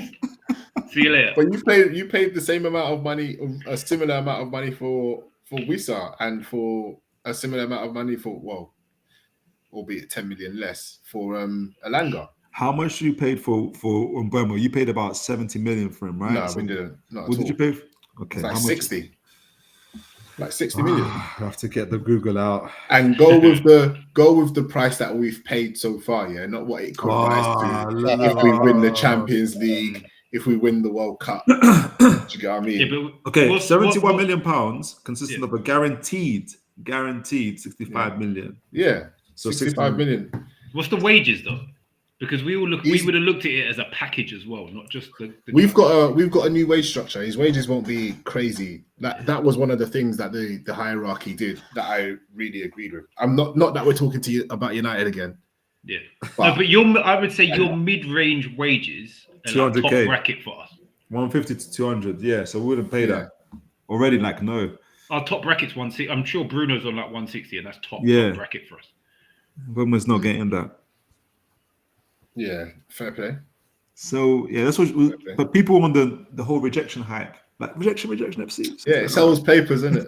It fans. But in terms of going to your question, yeah, I think Mitch is right. More of a ball playing goalkeeper. You can always improve, isn't it? Like I wouldn't say we're covered squad wise. This is like the best squad we've had since. I'll have to remember. I'll have to look at the Robson squad.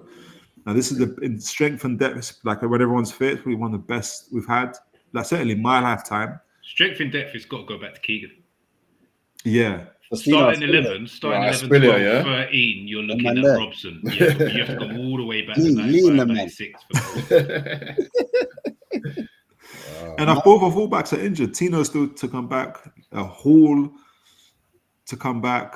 Jeez. Yeah. So the three spots in the starting 11 that can be upgraded, I think, quite a bit.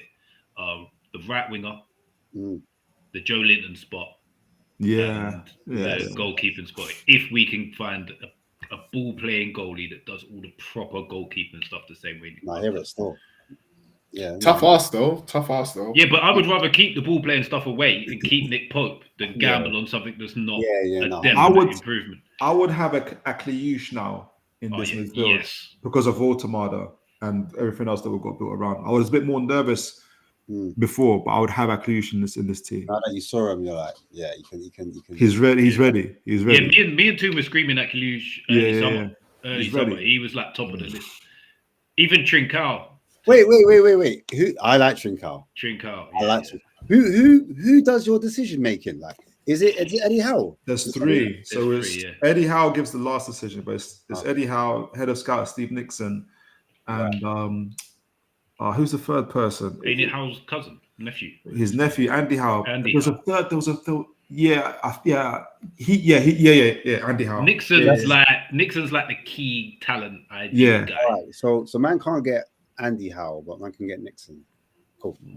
There's another Don that we send all over the place scouting, and you barely see him and you barely hear his name, but there's a Don that goes everywhere to scout like the guys that we've gone from the short list to the really short list. He goes and looks at them players in depth even more, and like has conversations with them and stuff like that before we even make an approach. Andy Howe, so is not Isak. Eddie Howe would give like this is the player I want for this particular position. Like say I want him to be robust, good off the ball. Someone go look for the data. Andy Howe go look for the data. There's another data guy I've got going on as well. They'll go look for the data, and then Steve Nixon will do the eye test and I see. kind of thing. But Andy Howe, for instance, he got us Tonali. He got a couple of I think he got Bruno for us as well. How did you know he was available? How do you know you could get him? Who, Tonali? Yeah, like.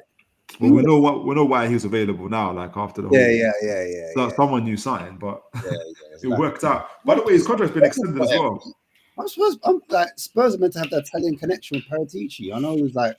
Paratici probably knew that the ban was incoming. Like it's like, it's not gonna. He probably knew. Don't risk it. Leaving. Is that on Rottle, isn't it? Paratici. Yeah. He's out on roll.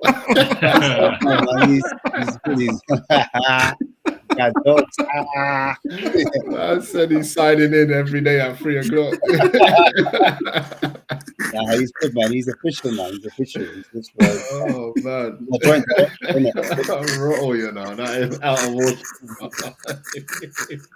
Oh, by the way, we're looking at Murillo as well. So we're looking to add Murillo from Forest. Hey, we should. Teams need to raid Forest now. Yo, Forest is going to be raided something rotten. They're going to be raided something rotten. Shut up, bro. Gibbs White is not available because you guys messed that one. But you're gonna get him. You have to get him in the January. Just give him the 65 million, 70 million. I don't know if we're gonna do it, bro. I don't even know what's going on now. I don't know, like where. Because we got money now, so we might do that. Yeah, we might do that because we got money, but I think we're gonna prioritize left wing and striker because at the moment you need a striker. Yeah, there's no one like you need a striker, man. Yeah. We need to have someone that can get strong. Hold on, Spurs man. I remember Spurs man was going or talking the hardest when Solanke came in. Oh yeah, 20 goals last year. Oh yeah, he's gonna. But nobody understand. To be credit to Stefan. Stefan said the guy's gonna spend half his career on the bench, on the injury table. Credit to Stefan for saying that. He's like, yeah, he's a good striker. He's always a top 8. But fans reckon now that he is being missed at the moment, even though like he wasn't a massive goal last season. He got 8 in the league. I can't remember how much he got. 8 in the league. Yeah, it's mad, isn't it? What, he got 8 in the league under Ange? Wait, oh sorry, hold on. I thought he was like on 15s and 16s. Chris Wood was like one of the golden boots like contenders. He didn't score a single goal on Ange. How about that? It's okay. It's all right. Well, I thought Ange was just. He's not the whisperer that if you can't score under Ange. I'm good. Nappy. Wow. Not true. That's mad. Even because it's mad. The way he plays, the system is geared towards the other winger, isn't it? Yeah, it's one winger across to the other winger. They're the goals that Ange likes. Exactly. And hence Brennan Johnson getting all of those goals as well. Right then. And the striker's meant to do the 10 role, isn't it? Like he drops in the pocket, holds it up, links play. He might as well manage Man United then. Who? That's what it's went real deep.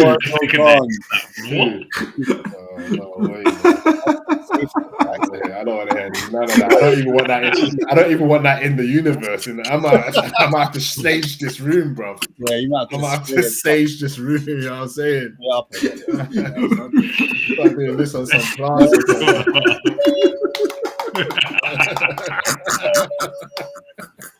I'm saying, bro. Like, what's it called? What's stuff got to do with it? Tina Turner. Yeah. To get ready for What need some affirmations after that, bro? Mad. No way. Bless Ange, man. You know, bless him. I think he was well done by it, to be fair. Yeah. At Forest. Yeah, you got to give him 2 years.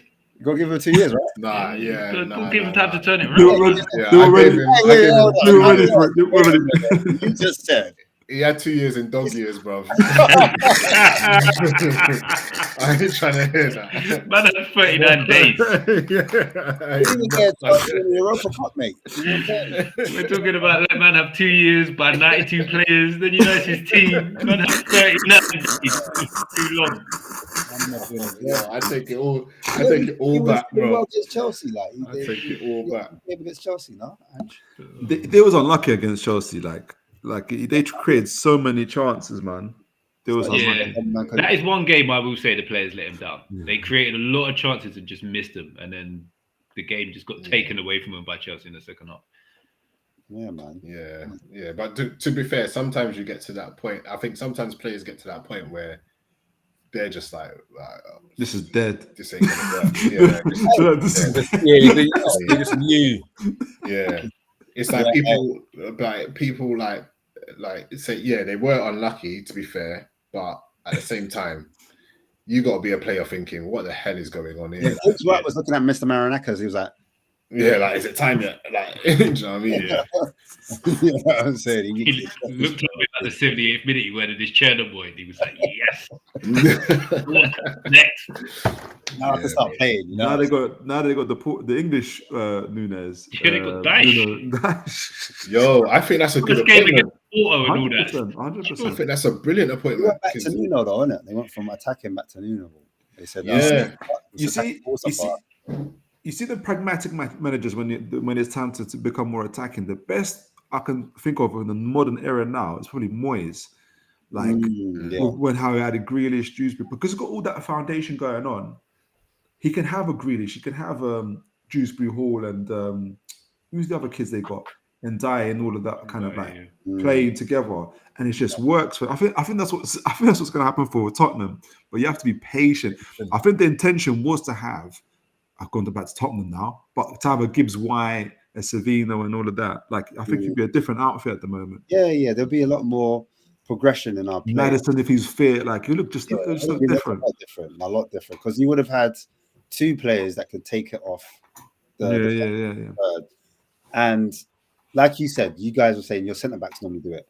Monaco, you can see their centre backs were doing it, like progressing. But where we didn't have that, you'd see Madison would be able to negate that. You'd see that Morgan Gibbs White would be able to negate that lack of passing forward, and they're able to pick up the ball, progress the ball. Arsenal have it with Saliba. He's going to say Morgan Gibbs White. Isn't it about time we kind of give up on this whole Madison thing, though? Like his injuries are just piling up, and he's not getting any younger.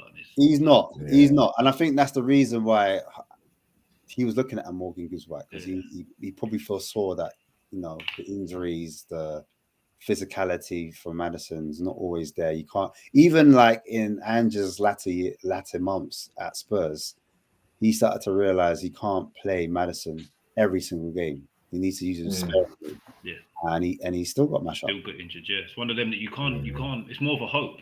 It's a hope that he doesn't break down again rather than rely on him. We had it years ago with players like Kieran Dyer. He's fantastic. If he comes back and he plays 20 games a season, it'll be brilliant. Plays 4 days injured. I'm a Newcastle fan, but that hurts me, bro. Yeah. He's like a player I really liked. Because remember, there was Kieran Dyer and there's Jermaine Genius. I prefer Kieran Dyer to Genius. And I'm a Spurs fan. Do you know what I'm saying? But he was a modern 8 Genius. Like, we didn't know at the time. He was actually a modern 8. Yeah, he's box to box, isn't it? Yeah, definitely. He was cold. He could shoot. He could shoot. He could do a bit of everything. Honestly, if he didn't go mad, he'd have been all right. Oh, what you mean lately? By going Tottenham. Oh. You don't with the Texas and that. Nah. That happens to everybody. What's she texting me back for? No, also the other thing. You know when he was like doing some funny stuff on social media, going coin. Like he had an episode on that. He did have a little episode still. Yeah, but he's coming back though. He's doing well for himself, man. Yeah, no, I see him when I was at ITV. There was like a documentary of him. He went on Filthy Fellas as well. I thought that was good for him. He went on Filthy Fellas. I thought that was good because they're going to take the mick out of it. But it's good. Like if you can laugh at something like that, then you're all right. Isn't it? Like that's a good move. Yeah, no, legit. But I you know what? It's a shame we've got that Arsenal fan today. I'm surprised. Obviously, we did have an Arsenal fan. But he was talking about non-Arsenal stuff. I mean, he was talking about everything apart from Arsenal, bro. It was like, he was fighting. He was swinging. Like, it was just swinging. They're doing too much, man. I wanted to talk about Arsenal as in terms of the set piece thing. We didn't really touch on that too much. And I wanted to talk about Isak. Not Isak, sorry. I keep saying Isak. Everybody. Who? Gyökeres, sorry. I was talking about Gyökeres. And I wanted to talk about Skelly in midfield. I thought it was interesting. I didn't see the game. You didn't see the game? No. Gyökeres got 2 goals though, isn't it? Was watching Newcastle, isn't it? We weren't going to watch Arsenal. Yeah, I hear it still. Watching proper football, man. I love it. Yeah, no, I wanted to see what they thought about Gyökeres. My striker's got a first touch. Yeah. I wanted to see if they were gassed on Gyökeres. That's what I wanted to know. I was like, is Gyökeres the truth now? I want to know. Let me ask you, were his 2 goals, were they on transition? No. I think it was like they were deflected. Yeah.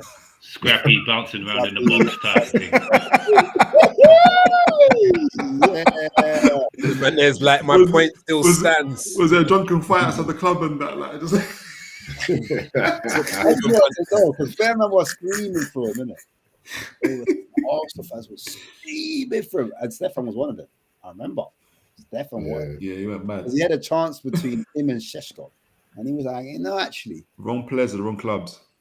I want God. He said it. No, I think we ended up with the right. We ended up with the right player, man. We ended up with the right player. God credit no. Good at your club, the transitional team, man. You're transitional. That's what I'm saying. I'm not even sure the first goal should have been his. Oh, he's claiming that, bro. He's claiming that.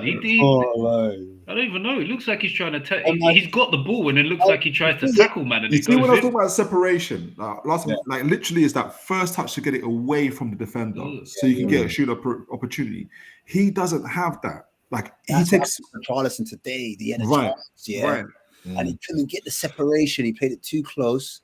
And then they recovered and he shot and he blocked it. But yeah, he doesn't have that. And if in the Portuguese league, you can get away with 2-3 touches, whatever. Baggy touch, yeah. Premier League, no one gives a monkeys about who like that. They're gonna close you down, clamp you down real quick.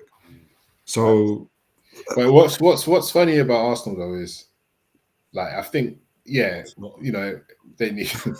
They obviously needed a striker in that, but the football at the moment, it's all like. It's all just Gabriel. Oh wow, set piece, yeah. Like it's just mad. This is why, like, the league at the moment, the way the league is, and obviously, like, look, every team's playing the long throw. Set pieces are really important now and all that kind of stuff, right? Sean Dyche must be like, yes, bro. He must be like, finally, I told you, man, I'm a visionary. Because he's perfect for this time, man. He is perfect. Forrest, he's like, I'm gonna take Forrest to Europe. He's not the man we wanted, but he's the man that we needed. You know what I'm saying? Like, no, but do you think the set piece thing is sustainable? Not sustainable. It is sustainable. It's been for 2 years. That's the wrong word. Not sustainable. Do you think the set pieces may dry up? No. Do you know what it is? Like, somebody put it. I saw one of these things on YouTube the other day. The amount of goals that Arsenal score, not just from set pieces, but from set pieces, especially corners, when they're just bullying up the keeper, bro. Yeah, like these men are nudging the keeper into, like, they're jumping on top of the keeper. The way they do the run, you see them do the run from back post to front post. It's like American football. They do the run from back post to front post, but somebody always goes in on the keeper as well. And it's just kind of like, it's just chaos, bro. Like, yeah, no. I respect what they do, because they do change it. It's not always the same tactic when they do the set pieces. So I'm not trying to do the shade on the set piece thing. But Chelsea got the same amount of goals scored from set pieces as Arsenal. But no one's talking about it. That's surprising. That's surprising. I think it's more. Arsenal's one is a continuation from last season as well. It's not. That's what it is. I think that's why. Yeah, I think that's why. That's what. And obviously, it's earlier in the season. But the reason why I ask is it if what happens if it dries up? Do Arsenal then? Does it affect their gameplay? Like, if they no longer because Eucharist isn't good. They're a possession-based team. They've got a transition striker, so they're going to suffer that way. So they're going to be forced to go out wide. And apart from Saka, people already know to double up on Saka. You double up on Saka, then you got a striker that isn't good in close spaces. You have to go to the left, where Eze can unlock a few tricks here and there, but he's still bedding in. So there is that concern really for them, I think, in my opinion. So yeah, it's a real possibility, to be honest. Like, it's a real possibility that it could dry up. I just saw it and I was like, I mean, they're really good at it, but there is a situation where they don't score from a corner or a set piece. And I think when they have a set piece and they score from it, it does change the momentum. Like when against Atletico, yes, Arsenal did have some chances from open play, but so did Atletico. And then Arsenal got the set piece, they scored from it, then the stadium went wild, they went crazy, they really got behind the team, and then it just went up from another level. And I just talk about game state, about momentum, things changing. Goals really can, like, shift the way other teams play against you, because Arsenal are really good defensive. That means the other team has to be more attacking. Atletico came onto Arsenal a lot more, and that's what opened up the spaces a lot more.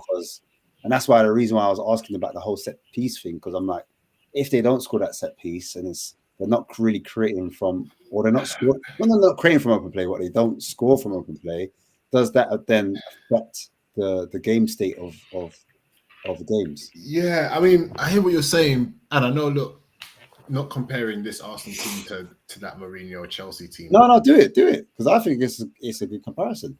Yeah, but you see that year where obviously they had Drogba as well, right? But Drogba, I don't think ever hit over 15 goals in the Premier League, did he? Or over 20 goals in the Premier League.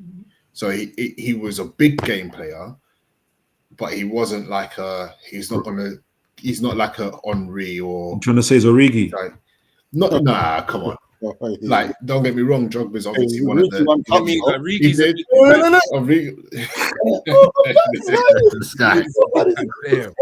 This guy. He couldn't help it. Two said, "Here's a trap." I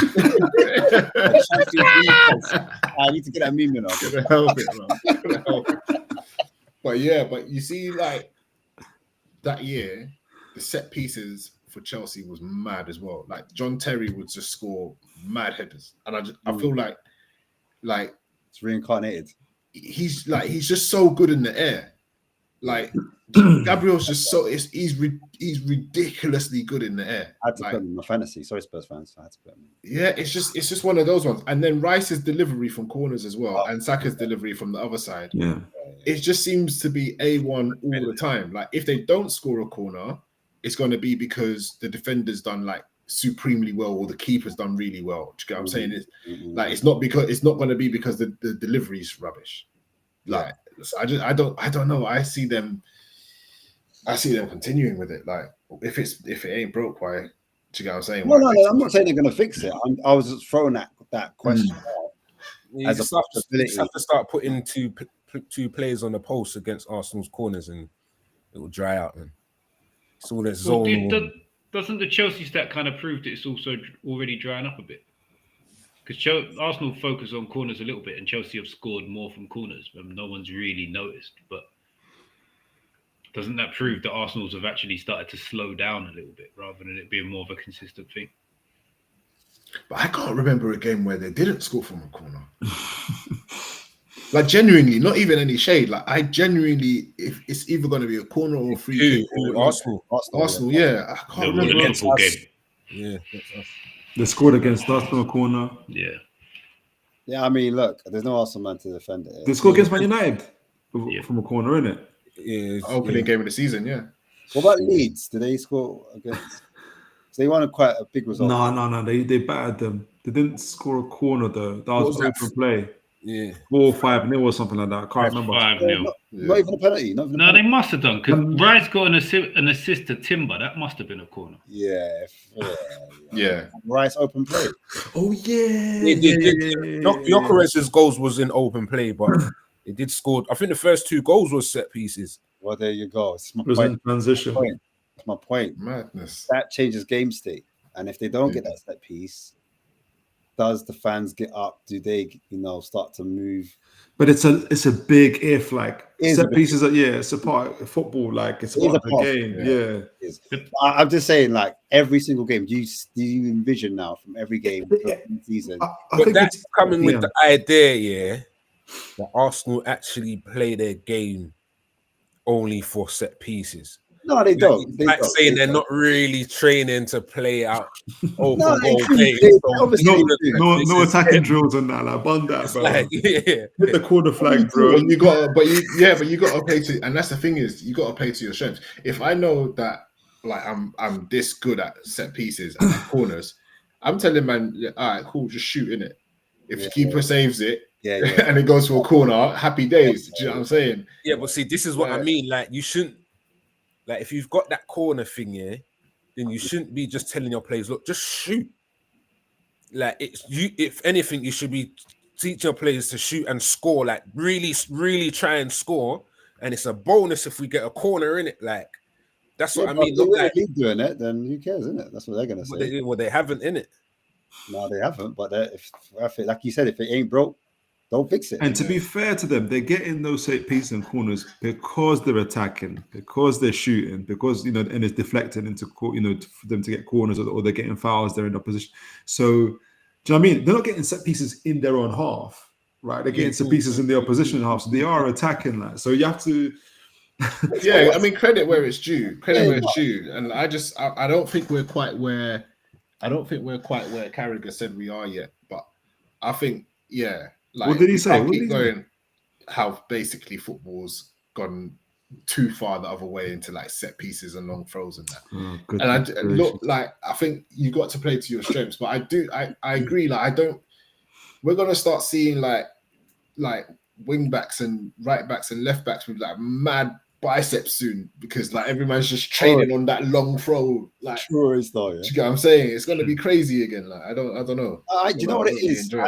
I think the reason why it's going a little bit more long ball is because coaches have figured out a way to press teams violently when they're playing out from the back. Like when football went from transitional ball, in my opinion, to the kind of tiki-takas, when Pep came in and he had like all the midgets playing technical, wasn't it? Teams. And he come to Prem and he took that same philosophy and people were like, they ain't gonna work in Prem, we're physical, you know what I'm saying? So remember at the time, it was all about Conte's beasts, it was about Mourinho's beasts, you know what I mean? They were physical, in it. It was a physical league and you couldn't have technical players. And all of a sudden he won a league with David Silvers and, you know what I'm saying? He had a nice blend, didn't it, of one or two, like, was it Fabiano? Costa. No, it's Fabinho. Fabinho.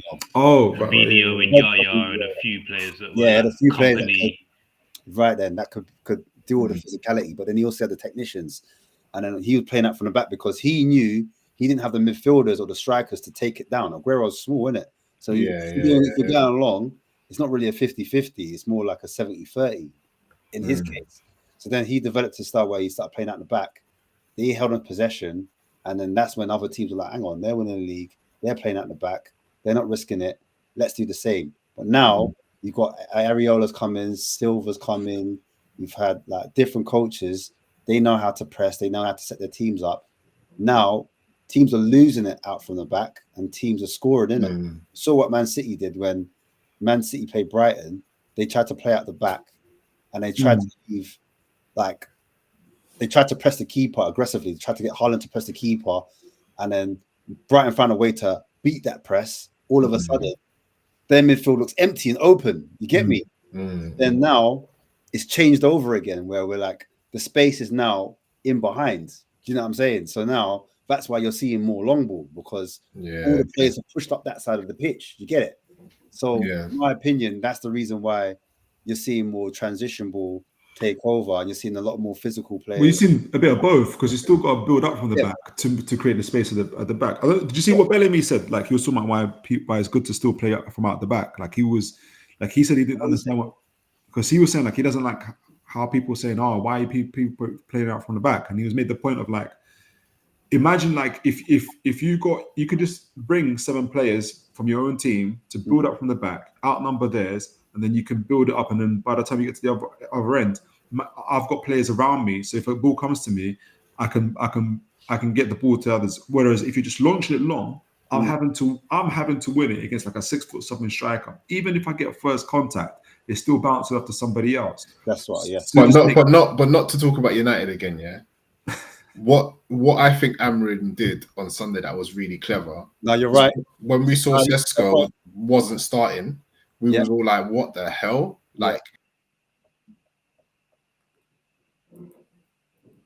even his internet's had enough of him talking about Man United. He got me there. He got me there. His kids plugged out the Wi-Fi. Yeah. Too much Man United. They had Sesko. Listen, they're gonna dine on that victory. I want to tell them that they were lucky. Like, because if you replay that game 10 times, I think 8 or 9 out of times Liverpool win that game. Like, that's just, it's not like a great tactical masterclass. I don't care what they say. Like, if you even look at the XG, the free posts, hits, and stuff like that, Liverpool pressed the line. The problem is that Man United dragged them into the fight that they wanted to have. Liverpool's like Floyd Mayweather, and they got these guys fighting like two drunk guys outside of shops, like and it just worked out. It's just worked. I don't care what anybody says. It's just how it worked out. Like 9 out of 10 times, Bruno's volley. If he does that every day, most times not working out, but it worked out. I'm not saying it's lucky. He's good at those type of things, but I just think 8 or 9 out of times that's not going to work. It's going to be the games against Brighton, against Brentford, and everything else that we're going to see. You say you were lucky. Did you hear that? What's that? Oh, you didn't hear it. Carry on. It's like carry on. No, yeah. You're talking about Man United, yeah? You got it on playback. You got it on playback. Pressure your team, cuz. You were lucky. Lucky FC. I can't even remember the point that I was making. That's all right. Back to the talk anyway. We were talking about just the basically, because you were saying the knockdowns, innit? He took out. Yeah. So and basically he used, is it Mbeumo? Mbeumo, yeah. Hit the knockdown, and then he made, instead of the player being in a position, he made the player arrive in that position to pick the ball up. So we weren't even challenging the first ball. Yeah, that's so right. We're playing the ball up to Mbeumo. If he wins it, great, but the chances are Van Dijk's going to win it. Yeah. We're challenging the second ball. So as soon as that ball comes down, that's what triggers the press. Mm-hmm. Do you get what I'm saying? So it's a way of bypassing the midfield, increasing your chances of winning the ball high up the field by pressing the second ball and not the first ball. And that's what worked against their midfield, because their midfield, I don't think, had the physicality. I mean, they're a very physical midfield, but I don't think they had the physicality on the day to cope with the press on the second ball. Do you get what I mean? So yeah, I think that, I think there's different tactics that are coming in. I get the build from the back thing, but I think if you're a team that's not good at building from the back, you should know that. Then you should know it and don't try and do it.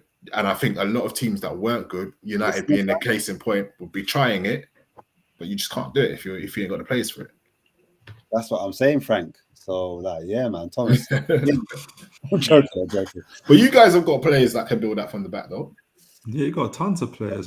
No, you know what it is with Spurs. I just think we've got 1 or 2 players that, when pressed, they kind of want to pass backwards, sideways, and our goalkeeper's not very good at playing out from the back. He's a ball-playing goalkeeper, no? Vicario. Vicario's not really good. Like, is he not? I thought he's good with his feet, no? Nah, he's not. He's not. What he when he's pressed, like short passing, not too bad.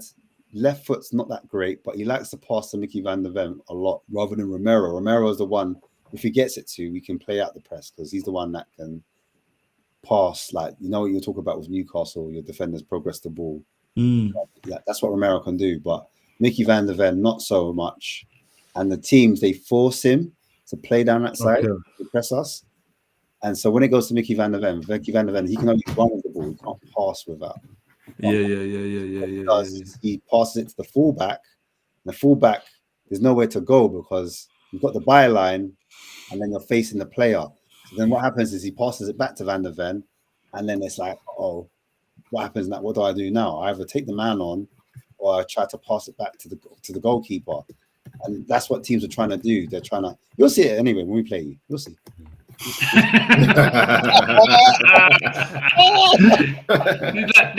It will happen. You'll see it live. On that note, guys, it's been a great show. Don't want to keep any longer. Big up to the chat. The chat has, this come like a coach. Old school coach back in the day. Yeah. I ain't heard that term in time, bro. Man's in someone's yard. Someone's at one of the man's yards. Every man just goes to one man's yard and everyone just chills there. Just chill, bro, for sure. You know what I'm saying? Like one of the man's mom's cool, innit? Like you can't go to every man's yard. Yeah. I was gonna say the culture of my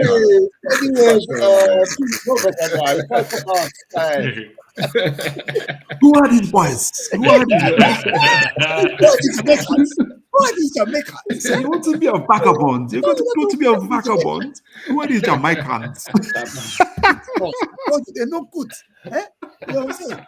It's Marlons. Sean man. You'll be a failure. Hey, Rob. You'll be a failure. You want to play? So I brought you to this country to play game. Okay, to play game. Okay. Kids are playing ball outside. So game will pass your studies. Get me? You can't go into African household, boy. Like, go there. So you have to go to one of the mandem, you know, maybe second generation. I don't know. Don't get twisted. There's some Jamaicans, yeah, they don't have it either. Their parents are still. Don't think it's just not an African thing. Caribbeans, you get me? Them. Listen, don't get twisted. Yeah, don't ever get twisted, man. They don't get to play out either. They need to know. They need to know their books too. But yeah, the Winstons and that. The Winstons. Man in the chat. They even care about what we're talking about. They just care about yeah, man. Javi was dead today. Yeah. Simon. Yeah. That Berg value. Man. You might have to be over. Yeah, you might have to be over 30 to know Koch. You might have to. Yeah. I think 100%. so. Yeah, man, them think they know Koch, but they don't. Man born in 1995 don't know about Koch. Yeah, No.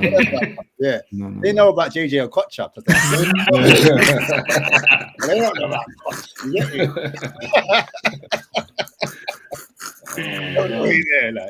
You're like, man, should we box shop? Nah, Koch now, bro. I'm coaching, bro. I'm coaching. That's Koching, you get me? Coaching. That's Koching, bro. You go shop, go get juice, man. That's Koch right now. That's coaching. You know what's funny, yeah? Big up to all my non-black people, you know, that are watching. They're probably watching us. Thinking, what language are they talking? Roadman talk. It's not all this roadman talk. Are they talking all that? Are they talking all that ugly boogly language now again? Are they? I can't listen to that roadman talk. When they start listening to that roadman piece, I can't get behind it. You know what I mean? You know what I mean, Trev? But you know, like you, Dan. You're all right, Dan. It's all right. You know what I mean? Each is their own, but everyone's got their own culture. We blended. Like I'm saying, we blended very well. Not every culture blended well. I'll be wrong. Definitely Yo, big up, man. Hey, please make sure you hit the damn likes, man. You know what I'm saying? Hit the likes. Make sure you subscribe and all them things there, man. Yeah, all of that. Anything to promote, guys? Before we I got a show tonight. literally tonight. 20 minutes.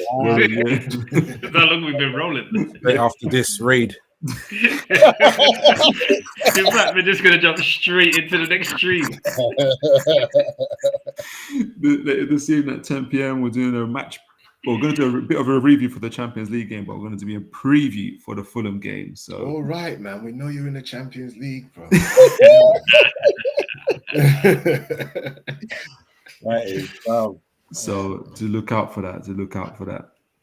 Man, put the smooth radio voice on, you know. Like, Yeah. Man, turn it to the Mel Jenny Francis.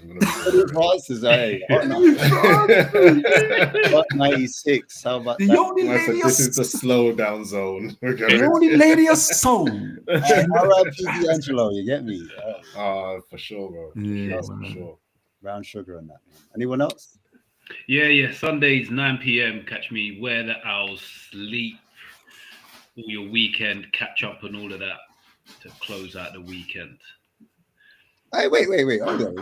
Rich, I swear you got something. Yeah, Fair Play TV. Ain't it on that thing? My name's. Yeah, Fair Play TV. We're there. Bit slow, but we're there. We're still there. We're still there. Just a bit slow, but yeah, we're there. Keep going, man. Yeah. We're there. You got lots of material at the moment, bruv. All them, you know what I mean? Between you and Stefan, innit? And fling it on the channel, bro. No, I need a show. I need some sense. I'm not doing this for clout. I can't do it for clout. That's content. Content's got content, innit? Yeah, it's true though. That's what Deji does. I'll be real. Deji's really chopping from bare shows. I swear someone's got someone in their kitchen. Can I hear something? Yeah. My missus. Okay, my bad. Hi, sorry for keeping up so late. It's only the man them. It's not.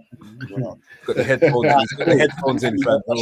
Yeah, I mean, she's just double checking. You know, you talking to this late. Just up you in the camera, just making sure. Yeah, I'm saying. He's trying to look at the reflection in my eyes. Someone put on a woman's voice, but he's got the speakers on, innit? He's got the headphones on. You can only hear his words. Why is he laughing so hard? Like, why is he laughing? He's grinning. She's checking the reflection. She's checking the reflection from his glasses and that. Seeing that. What's he watching? Big up. Yeah, it's been a pleasure, lads. But yeah. Likewise.